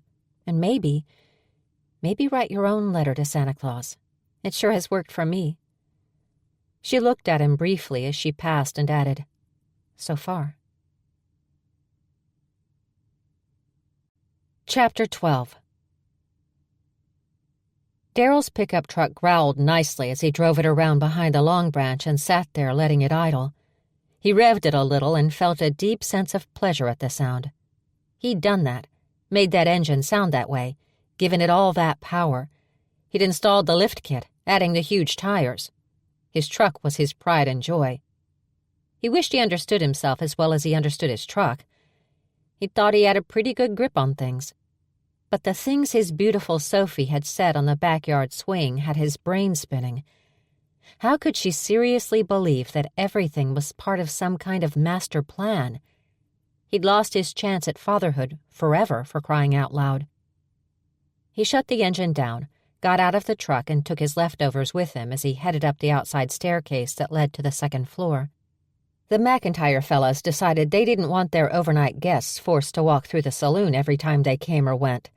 Although, so far those guests were Joey and Robert themselves, and him, for the moment. He unlocked the door and wondered if Sophie could, by any stretch of the imagination, be on to something. She sure as hell seemed happier than she'd been when he'd first met her. 3 containers full of leftovers were balanced between his left arm and his chest, and when the stack wobbled, he froze halfway through the door. A bolt of terror shot through him at the thought of any of those treasures hitting the floor. Pumpkin pie, a thick slice of ham, a vat of gravy-soaked potatoes. Precious cargo. He adjusted his grip without casualties, sighed in relief, and went inside, down the hall, and then into his small room. The guys had set him up a mini-fridge, and he took his treasures to it, then fished the small baby food jar full of homemade whipped cream out of his pocket and put that inside as well. Losing that baby, and then the ability to produce any more, had led him to write Christmas blues. The song had gone on to become the biggest success of his entire life and earned him a CMA for Song of the Year. His grandfather used to say that no one ever died before their time. He used to say everyone has a purpose, and once it's fulfilled, they go back and start over. Even children, he'd said. What if that was true? Had he been grieving something that had never been a part of the plan? Had his heart been broken by things that happened exactly the way they were supposed to happen, as Sophie's Santa Claus had told her? He didn't believe it. It didn't make sense to believe life could be that simple. He couldn't get it out of his head that he had to explore this notion a little bit. He let himself wonder, what if it was true? What if it was true? What would that mean for him? He walked into the bathroom in sort of a daze and stared at himself in the mirror. He saw himself as if he was looking at a stranger. Nice, square jaw. Strong jaw. He liked his jaw, he decided. Then he focused on his eyes, stared hard right into them, and he realized that there was a whole person underneath the mask he'd been wearing since he'd come home from the Middle East. The mask he wore was made of grief, anger, and regret because of what had been taken from him. But what if that was meant to be as well? And who was the real him without all of that? Who would he be right now if those tragedies hadn't happened to him? He looked across the room. His guitar case stood in the corner near the bed. He took it everywhere he went, but he hadn't played in months. Just hadn't felt alive enough to play. Not in a long time now. Oh, he'd pick it up, strum a few chords, think about writing another song, but it never went anywhere. He hadn't written anything since Christmas Blues. He had only just begun to feel the urge again since coming here to Big Falls, since meeting Sophie. And all of a sudden, right then, it was more than an urge. It was a need. He walked to the guitar case and crouched, flipped the latches and opened the lid. Then he closed his hand around the neck of his gleaming Gibson and took her out. He cradled the instrument in his arms and let his fingers pluck the strings as he tuned them. A long, long breath sighed from his lungs. It felt like he'd been holding it for years. Sophia said she had left some things she needed back at the Long Branch and left right after dessert. Darryl had been oddly quiet throughout the meal and had taken his dessert to go because Vidalia wouldn't let him leave without it. His early exit might have been because of the amount of food he'd packed away. Holy Moses, that man could eat. Then again, Vidalia was a legendary cook, according to Uncle Bobby Joe. Sophia had figured he was just bragging at first, but the woman lived up to every bit of it and then some. She felt happy as she drove back through town, over the now familiar streets, past the stores and shops.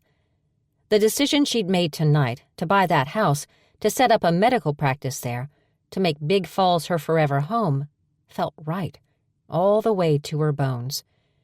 An overwhelming sense of peace had settled into her the second she'd blurted the words to Darryl. It was right. She was where she was supposed to be. Life was good. She was going to be okay. And there was something else going on, too, something big. She was pretty sure she was falling in love with Darryl Champlain. Everything she'd wished for in her letter to Santa had come to her. There was just one last bit on the list. He had to love her, too. For some reason, her foot pressed down harder on the accelerator.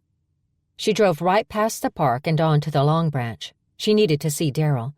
She parked right beside his truck in the back, used her keys to let herself into the saloon, and hurried through the empty place. Chairs were upturned on top of tables, and the whole place was in shadow.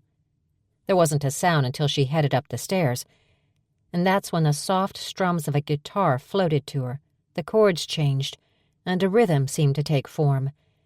And she heard Darryl, his voice deep and a little bit raspy as he began to sing. She believes in fairy tales. She believes in magic.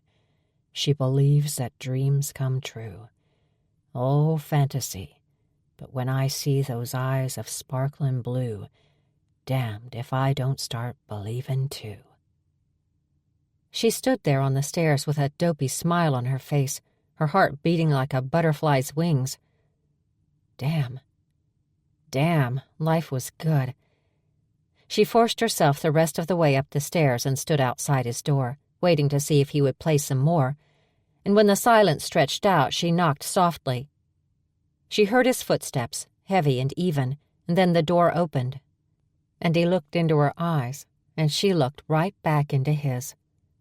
He wrapped his arms around her waist and pulled her inside and right up against him. Then he was kissing her, and she was kissing him back. She clasped the back of his head in her hands. He kicked the door closed and slid both hands down her back and down to her thighs. He pulled her legs up around his waist and carried her to the bed. They fell into it together, and she laughed as she started to unbutton his shirt. I heard you playing. It blew me away. I just wrote it. It's good. It'll win you another award. Yeah, well, I'll give credit to my muse. She smiled. You mean me? I mean you. He stopped kissing her for long enough to gaze into her eyes. He looked worried, concerned, hesitant. He was about to say something she was sure she didn't want to hear, so she lowered herself on top of him and resumed kissing his face. And they didn't talk again for a long time. The Long Branch was open on Christmas Eve because the Brands, and apparently the McIntyres too, loved Christmas and wanted to share that with the whole town. Everyone showed up. The music teacher from the local high school played the piano, and carols were sung around the tree. Festive drinks were on the house, and a buffet dinner was served at cost. Darryl stood watching the crowd, or trying to. Mostly his eyes were on Sophie behind the bar. Damn, she could sling drinks. Nothing had changed, though. Not really. He was still carrying the burden of his past, the regret and the anger. She was a happy, hopeful romantic who believed in miracles. He was a realist. Oh, he'd had one weak moment after she'd left him last night. He'd actually written a Dear Santa letter of his own. It was in the glove box of his truck right now. Stupid. The whole thing, the notion of him and her together, it would never work. He would bring her down. She could do better. Jason walked up and clapped him on the shoulder. "What do you think of our Christmas Eve bash?" he asked. "Just wondering how you all make it home in time for the reindeer on the roof," he replied. It was a great event, truly. Everyone in the crowded saloon was happy, laughing. "Oh, it only goes till 9, Jason said. "Then we close down until the 26th, and we have shortened hours from then till the 2nd. More time for you to stare at my pretty cousin." Darryl blinked and realized that was exactly what he'd been doing the entire time Jason had been talking to him. "Sorry, it isn't." "The hell it isn't," Jason sighed. "She feel the same way?" "I think so. So what are you waiting for?" He shook his head. "I'm not the kind of guy she deserves." Darryl couldn't believe he'd just blurted that. It wasn't the kind of thing a guy like him said out loud. It was the kind of thing he only put into a song. But then Jason said, "It's never too late to change, you know." Something drew his eyes back to Sophie. She was taking off her apron and hurrying out from behind the bar, then through the crowded dance floor toward the Batwing doors. "Where the hell is she going?" Jason wondered out loud. He started to move, but Darryl put a hand on his shoulder. "I got this." Jason frowned at him, but Darryl said, "I'm still the bouncer. Head of security, I mean. It's my job." Then he went after her. She was outside and out of sight by the time he stepped through the still swinging doors, and for some reason that made him nervous. He went out through the exterior door and into the front parking lot. It was dark, and snowflakes were dancing their way from the sky to the ground, melting as soon as they landed on the lot full of cars and the sidewalk and pavement. But still, snow on Christmas Eve. Wasn't that something? He heard Sophie's heels clicking on the blacktop, followed the sound and caught up with her quickly, just as she was unlocking her car. "Everything okay, Sophie?" She jumped and spun around, one hand on her chest. Then she started laughing and leaned back on her car. "You scared the jingle bells out of me." "Sorry." He walked closer. "You're starting to sound like your Aunt Vidalia." Something moved several yards behind Sophie's right shoulder, and he squinted that way. "There are worse things than sounding like her," she said, "though looking like her at her age would be my preference." He didn't say anything, and when the silence stretched, snapped his eyes back to hers. "You don't have anything to worry about in that department, lady." Before he even finished saying it, he was looking past her again. "Could have fooled me," she said. "Go on inside, okay? I need to check something out." She turned around as soon as he said it, looking where he was looking, toward a barely visible shape, a human shape, in the shadows behind the cars. And then suddenly the shadow burst into motion. "Get inside," he said, and he lunged after it. He lengthened his strides and pushed harder, and within a few seconds he was tackling the hoodie-wearing stalker to the ground. "Darryl, damn it, don't you hurt him!" Sophie shouted from way closer than she ought to be. "Be careful, for crying out—" Momentarily glancing Sophie's way was a fatal mistake. The kid socked him in the jaw, knocking Darryl off him and springing upright. Then he took off running. Darryl got up, rubbing his jaw and staring off down the street where the kid had gone. "Damn it, Sophie, this guy is up to something. Are you not getting it? How many times have I seen him lurking around you now? Who skulks in the shadows on Christmas Eve, Sophie? Who, huh?" She didn't answer, and the kid was long gone, so he turned around. Sophia was holding a sheet of creased paper close to her face, squinting to read it in the dim parking lot lights. Then she clapped a hand over her mouth, and her wide eyes shot to his. "What?" he asked. Drop this."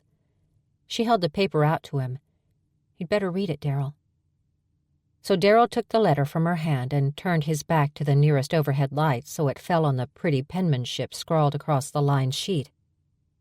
"My darling Max, I wish I had the courage to tell you this to your face, but I just don't. I'm so afraid you'll hate me for it. And now that I know I'm not going to be here much longer, I don't want to waste what time we have left together fixing this. Selfish of me, I know. So now that I'm gone, you need to know the truth. Your father isn't dead, as I always told you he was. Your father is alive. His name is Darryl Champlain, and he's a little bit famous for writing a country song. Last I knew, he was a cop in Houston. I never told him about you. He knew I was pregnant, but I told him I'd ended it. He wanted to get married, settle down, raise you together, and I just wasn't ready for that. I planned to give you up for adoption, and I was afraid he'd fight me on it, so I lied to him. And then you were born, and I held you in my arms, and I knew I couldn't let you go. I've kept this secret from you for 17 years, and for that I'm sorry. I love you. I've always loved you, and I always will. And I'm watching over you, my darling son. Never doubt it. Love, Mom. Darryl lifted his head, blinking in shock. You, Sophie sniffed and wiped a tear from her cheek. You didn't happen to try that hoping thing I suggested, did you, Darryl? He met her eyes and felt his heart sort of swell. Yeah, he said. I did. He smiled, and then his smile died, and he looked off into the distance. The kid, his son, Max, had gone. I've got to find him. We'll find him, don't worry. Go on, go after him. I'll get the family. They don't have to. It's Christmas Eve. I can't ask them to. Yeah, it's kind of a thing with this family. We stick together. Even the black sheep eventually come back to the flock. I can't break with tradition. Go on, go after your son. We'll be right behind you. Then she stood up on tiptoes and said, I'll be right behind you, Darryl, for as long as you want me there. She kissed him. Then she turned and ran back inside the Long Branch. Darryl folded and pocketed the boy's letter while heading around the saloon for his truck in the back. By God, he had a son. He had a son! Chapter 13. Sophie headed back inside and went around behind the bar, ignoring the drink orders shouted her way from those who surrounded it. She braced her hands on the mahogany and sprung up onto the bar top, put her fingers to her lips and cut a shrill whistle. When she had everyone's attention, she said, I need the Brand McIntyre clan in the kitchen. Then she jumped down and headed in there herself.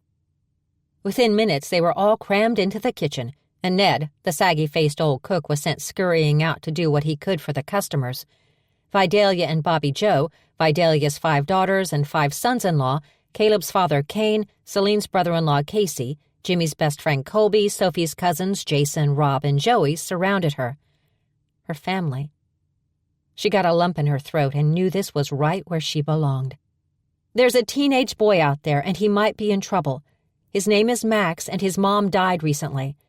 He's all alone, and it's Christmas Eve. Will you guys help me look for him? Dang straight we will, Vidalia shouted. There was immediate noisy agreement, and Sophie told everyone what the boy looked like and where she'd last seen him. She saw curious looks when she mentioned that Darryl had already gone after the kid, but no one asked questions. They just nodded and headed out. Kara's husband, Jimmy Corona, worked for Big Falls Tiny Police Department and said he'd contact Chief Wheatley and fill him in. Jason and Joey said they'd see to the few guests who hadn't already left the saloon and then would head out to join in the search. Everyone jumped into action. And all she'd had to do was ask. Yeah, this was where she belonged. Here with this amazing bunch. No question about it. And she was pretty sure Darryl and Max belonged here too. She hoped they would agree. It had been hours. Darryl had been in almost constant contact with Sophie, who relayed to him which roads were being searched by which of her family members. Every back road and rural route, logging trail, and cow path within a 10-mile radius of Big Falls was being covered. He felt as if he'd driven over most of them himself. And yet there was no sign of Max. No sign at all. Darryl was dejected. He was desperate. What if Max had gone off-road, out into the middle of nowhere? There was a lot of nowhere around Big Falls. A kid could get lost forever out there. And it was cold tonight and still snowing a little bit. His phone pinged and he glanced down at the message screen. Sophie, don't forget to believe. He sighed. Right. Okay, well, why the hell not? I believe I'm gonna find him. I believe I'm gonna find him. I'm gonna find him." What he couldn't believe was that he was saying that to himself over and over as he drove through the center of Big Falls. Every single building was decked in holiday lights. Every lamppost bore a twinkling wreath, gleaming cheerfully in the darkness of the night. All the way up ahead in that round little park in the town center, the towering evergreen just twinkled and glowed. He needed to turn around. He needed to head back out of town and recheck some of the back roads. But it was easier to keep going and loop around the park than to execute a 3-point turn in his truck, so he did. And that's when he saw the kid, right there on the bench, huddled against the cold and staring up at the giant Christmas tree. The boy didn't look his way when Darryl cut the engine and headlights. He took Max's letter from his pocket, and then, almost as an afterthought, he opened the glove box and took out the other letter, the one he'd sealed in an envelope last night, after Sophie had left him, but never intended to mail anywhere. He got out and closed the door, then walked slowly over to the boy, trying to see his face in the gentle glow of the Christmas tree lights. When he got to the bench, the kid sat up straighter, still not looking at him. Darryl sat down beside him, took a deep breath. "You dropped your mom's letter," he said, holding it out. The kid nodded, took it, crammed it into his own pocket. "I didn't know. I never knew," Darryl said. "I'm really sorry about back there. Sophie, she's got an ex with bad habits, and I thought he might have sent someone after her. I'm really sorry." The kid just nodded. His face was empty, but bore the marks of tears. It was a knife in Darryl's heart to think of him sitting here in the cold, all alone, orphaned by his mom, attacked by his father, staring almost accusingly at a lighted tree on Christmas Eve. "You must be feeling like all this Christmas magic is just one big pile of bull about now, huh?" "I've been feeling that way, too, for a long time." Max shrugged, still not looking at him.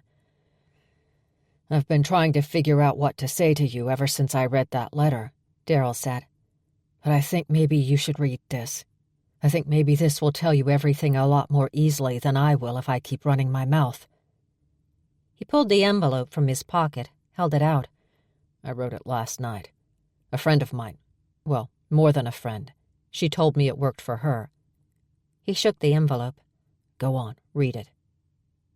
The boy looked at him. First time. He looked right into his eyes. He was damn good-looking, if Darryl could trust his own judgment.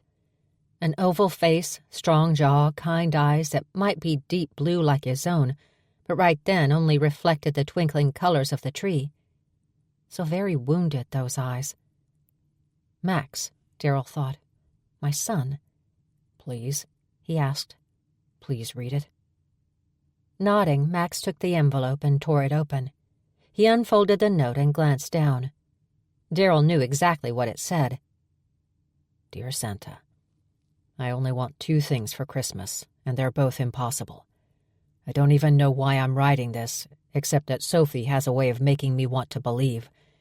So here goes. I want to be a father, and I want to be a good enough man to deserve to marry Sophie McIntyre." That was all the note said, besides his scribbled signature. The kid looked up and right into his eyes. You wrote this yesterday?" "Yeah.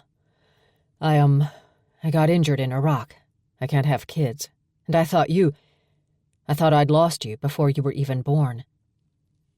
There was silence for a long moment. Then Max said, "Do you remember my mom?" "Oh, do I ever." He looked at the kid, knew he was craving more than just that, so he went on. "She was the most beautiful girl in the state of Texas. Prom queen. I was nuts about her. So was every other guy in our high school."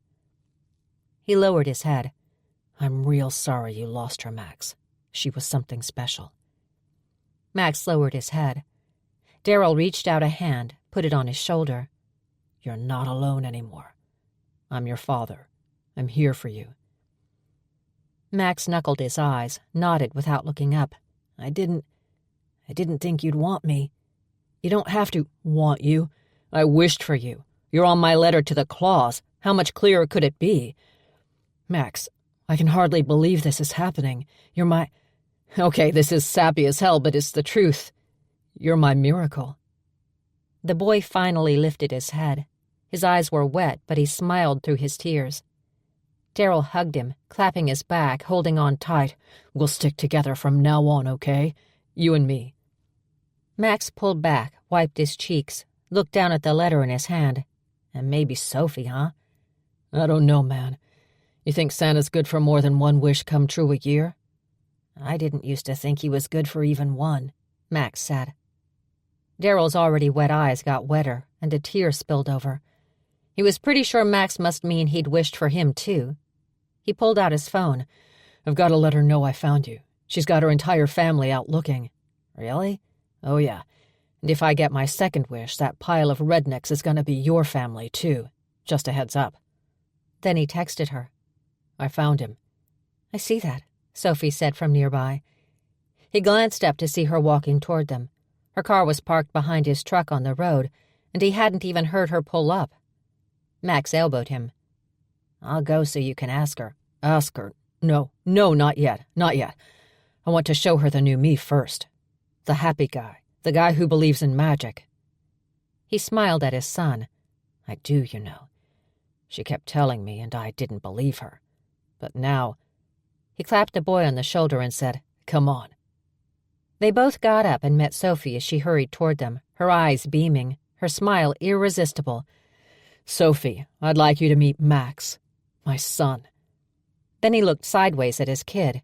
"Max, this is Sophia McIntyre, the woman I love." Sophie's smile died and her eyes rounded.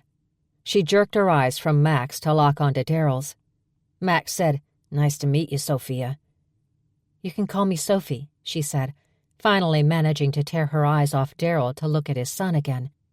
"You know you're a walking miracle, don't you? You are your dad's Christmas wish come true." "Only half of it," he said. Then he bumped his shoulder into Darryl's and said, "You should show her the letter." "What letter?" Max handed an envelope to Darryl and said, "I'm cold. Can I—" "You can wait in the truck if you want, Max," Darryl said. "It won't be long." The boy nodded and headed away from them. Darryl heard the pickup door close. He was still standing there, staring into Sophie's eyes. He could see the Christmas tree lights twinkling their reflection there. She said, "You wrote a letter to Santa, didn't you?" "I did." "And it worked, didn't it?" "Remains to be seen." "You mean you didn't ask for Max?" "Yeah, I did. And I got him. And I have you to thank for that." She shook her head. "You have you to thank for that." Then she frowned. "And Santa, too." "Maybe." "Don't tell me you still have doubts. You got what you asked for." "Not everything I asked for." He slid his arms around her waist. "I kind of made a big declaration there a minute ago." She smiled hugely, sliding her hands over his shoulders. "You sure did." "You got anything to say back?" he whispered, moving his mouth closer to hers. "I sure do," she said, her lips brushing his with the words. "Well, say it then." She smiled against his mouth. "Merry Christmas," she whispered. Laughing, he kissed her, bending her backwards and holding her close. When he paused for a breath, she said, "And I love you, too." He picked her up and spun her around in a circle. When he set her down again, she grabbed his hand and tugged him with her to the waiting truck. She opened the passenger door and smiled in at Max. "You guys can follow me back to Vidalia and Bobby Joe's. They have plenty of room, and this way we'll all be together for Christmas." Then she looked from Max to Darryl and back again. "It'll be our first Christmas together, and if my Christmas wishes all come true, it'll be the first of many." The boy looked relieved, nervous, and tired. Darryl said, "I didn't have time to shop for you, son, but I've got 17 years' worth of Christmas presents to make up for, so I'm going to give you one very big one this year." Then he handed his pickup keys to Max. "Hope you like it." "What?" The boy blinked. "No way!" "She's all yours.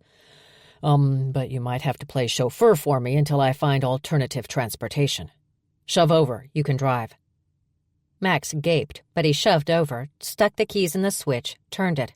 The motor started up and rumbled. "Hear that motor? I did that. Supercharged it." "That's so cool." "I'll teach you how."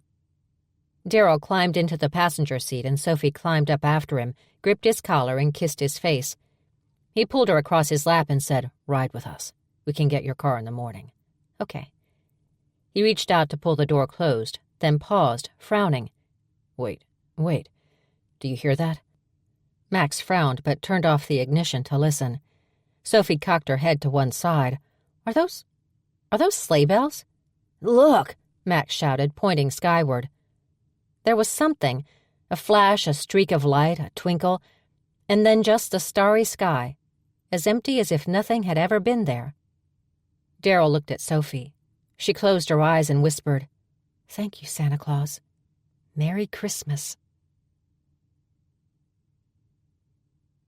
This is an excerpt from Oklahoma Moonshine, the second in the McIntyre Men series by Maggie Shayne.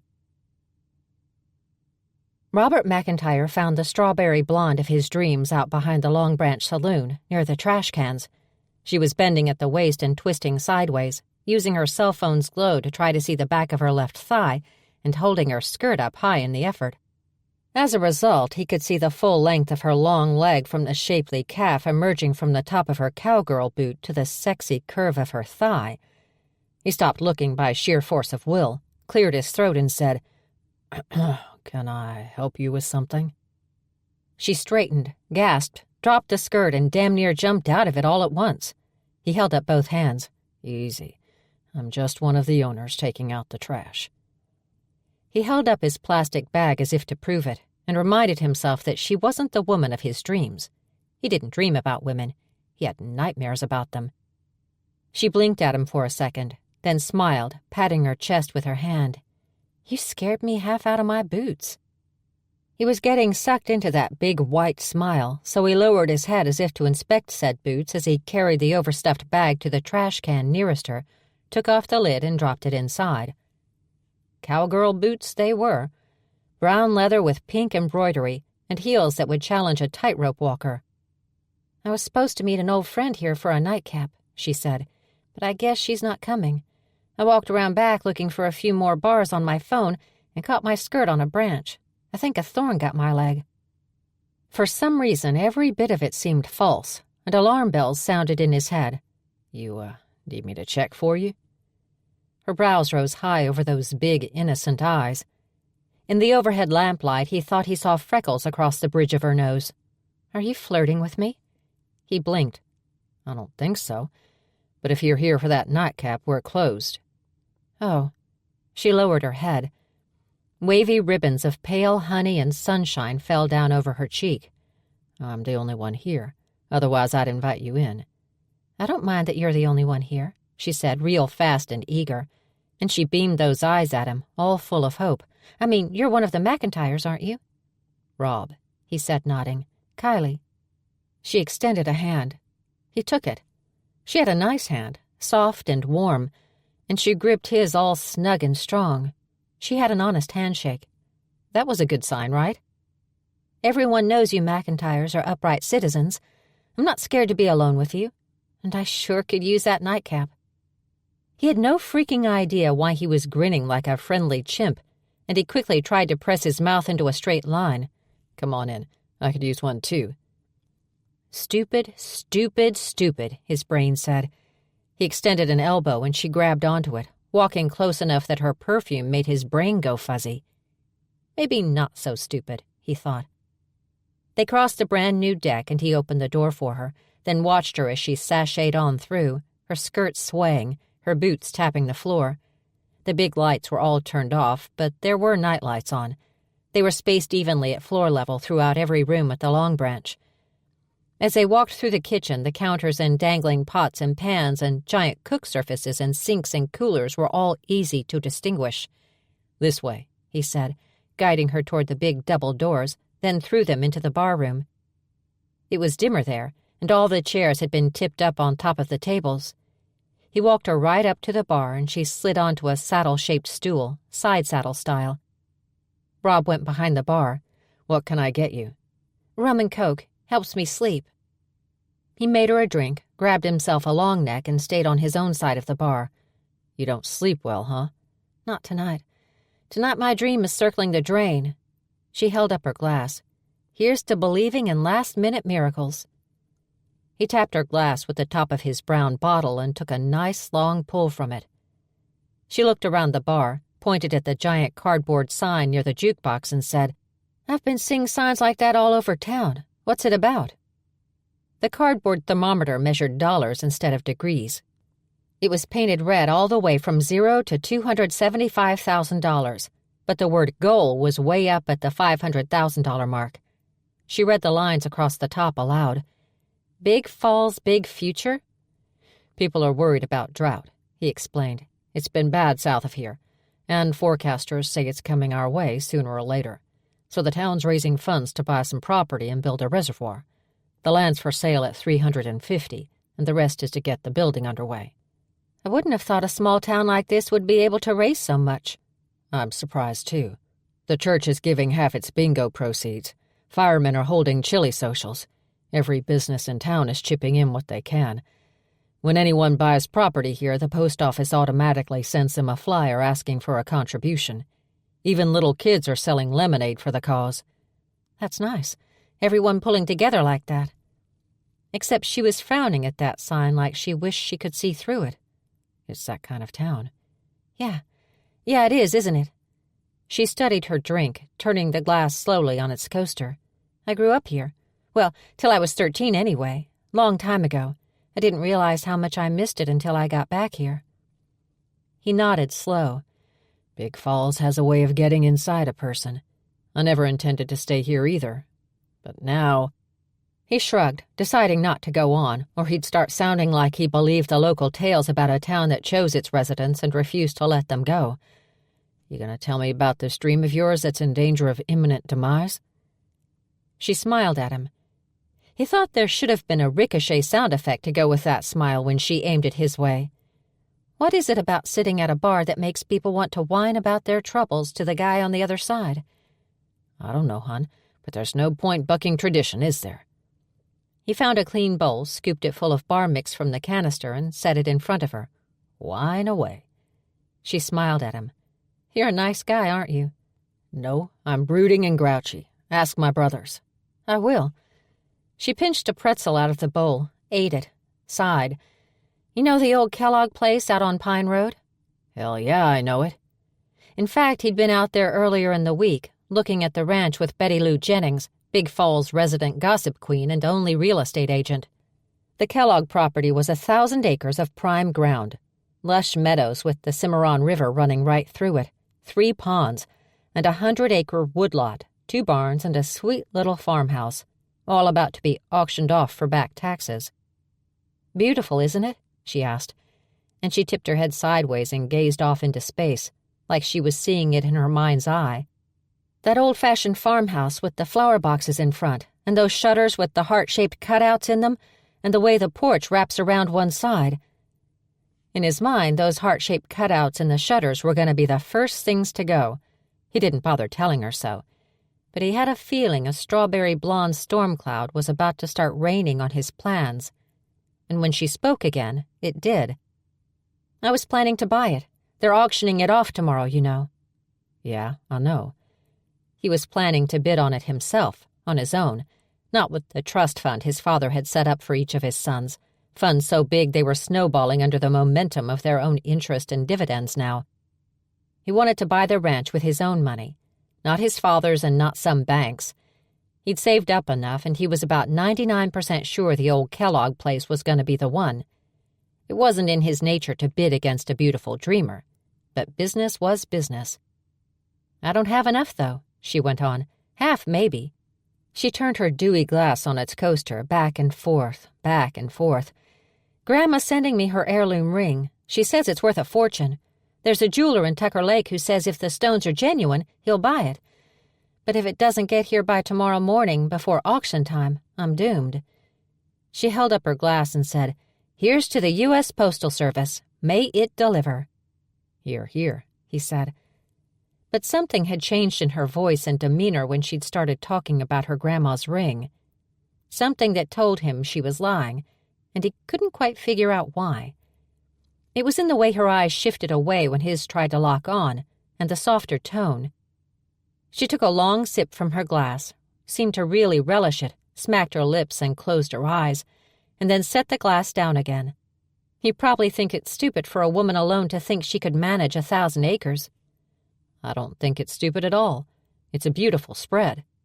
He gave in to his worst judgment and came out from behind the bar, slid up onto a stool beside her. He could smell her perfume and feel the warmth of her body sort of reaching out to tease his. But he reminded himself that his track record with dishonest women wasn't exactly stellar. I'm curious, though, what would you do with it? Run beefers? I don't want to raise cattle. I've got other things in mind. He lifted his brows. What other things? Lambs and bunnies in the spring, for pets, not for eating. An acre-wide patch of shamrock and clover with miniature leprechauns peeking out here and there for St. Patrick's Day, and 4-leaf clovers and pots of gold-foiled chocolate hidden for kids to find.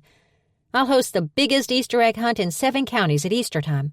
I want to try to grow Christmas trees, acres of them, so kids can come and pick their own right out of the field. We'll take them around on a wagon or a sleigh those rare seasons when we get a little snow. Maybe have Santa driving it. Wow. The way her eyes sparkled while she talked about her plans, the pinkness in her cheeks, those things were damn near taking his breath away. I want to landscape the prettiest spot on the place, down by the riverbank, and make it even prettier, then rent it out for folks to hold wedding ceremonies. You've really thought this through. I've been thinking about it since I was a kid. She lowered her eyes. I grew up on that ranch. Happier times. She looked up at him and smiled, but it was a sad smile that didn't reach her eyes. I want to spread my sister's ashes there, but not unless I get the place. If I don't, then I just want to keep her near me. And the rainstorm became torrential. How the hell was he going to bid against her now? I'm sorry, he said. Was it recent? 6 weeks ago, almost 7. I can't. She held up a hand and her eyes got damp. Everything in him turned to mush at the sight of those unshed tears. He wanted to chase them away. The power of his attraction to her was shockingly strong. He hadn't felt this drawn to a woman in a long time. Maybe not ever. Tell me more about your plans for the place. She sipped her drink, blinked her eyes dry again. Probably just pipe dreams. They don't sound like pipe dreams so far. What about Halloween? What kinds of tricks and treats do you have in mind for Oklahoma Octobers? Her whole being shifted, he thought. The light came back into her eyes. Hay rides and corn mazes and pumpkin patches. The smaller of the 2 barns would make the most amazing haunted house you ever saw. It would, wouldn't it? Mm-hmm. I'll name the place Holiday Ranch. It's got to be a gold mine. She was smiling hugely when she looked his way, then lowered her eyes, her cheeks going pink. He must think it's a crazy idea. I think you might be kind of brilliant. Really? She looked at him as if his answer mattered. I really want to know. You have a lot more knowledge about business stuff than I do, being the son of R.J.R. McIntyre. He knew enough about business to be aware that his own dreams for his someday ranch were not likely to be lucrative at all, but he didn't want to do it for the money. I agree it could be a money-maker after a while. You might be living hand-to-mouth for the first year or 2. Might need to grow some sort of crop or lease some of the acreage to a local farmer to help get up on your feet. Might even need to take on a side job until things start rolling. But it's a sound idea, and you're only just scratching the surface of what you can do out there. Gift shop, maybe an on-site coffee and snack bar. Oh, that's good. That's really good. She smiled at him. Thanks for that. This is important. It's a new beginning for me, a whole new life. She finished her drink and reached for her handbag. Nope, it's on the house. She smiled up at him, then slid off her stool, landed on the floor, and stumbled a little on those heels. He caught her shoulders and she tipped her head up, met his eyes, and hers turned soft and smoky. He felt a rush of something warm and dangerous whispering through him. The urge to kiss her was like a giant hand on the back of his head, pushing him closer. But Rob resisted. Not Kylie. It was really nice meeting you. Kylie left that fancy saloon like she was walking on a cloud. She was going to do it. The ranch was practically hers.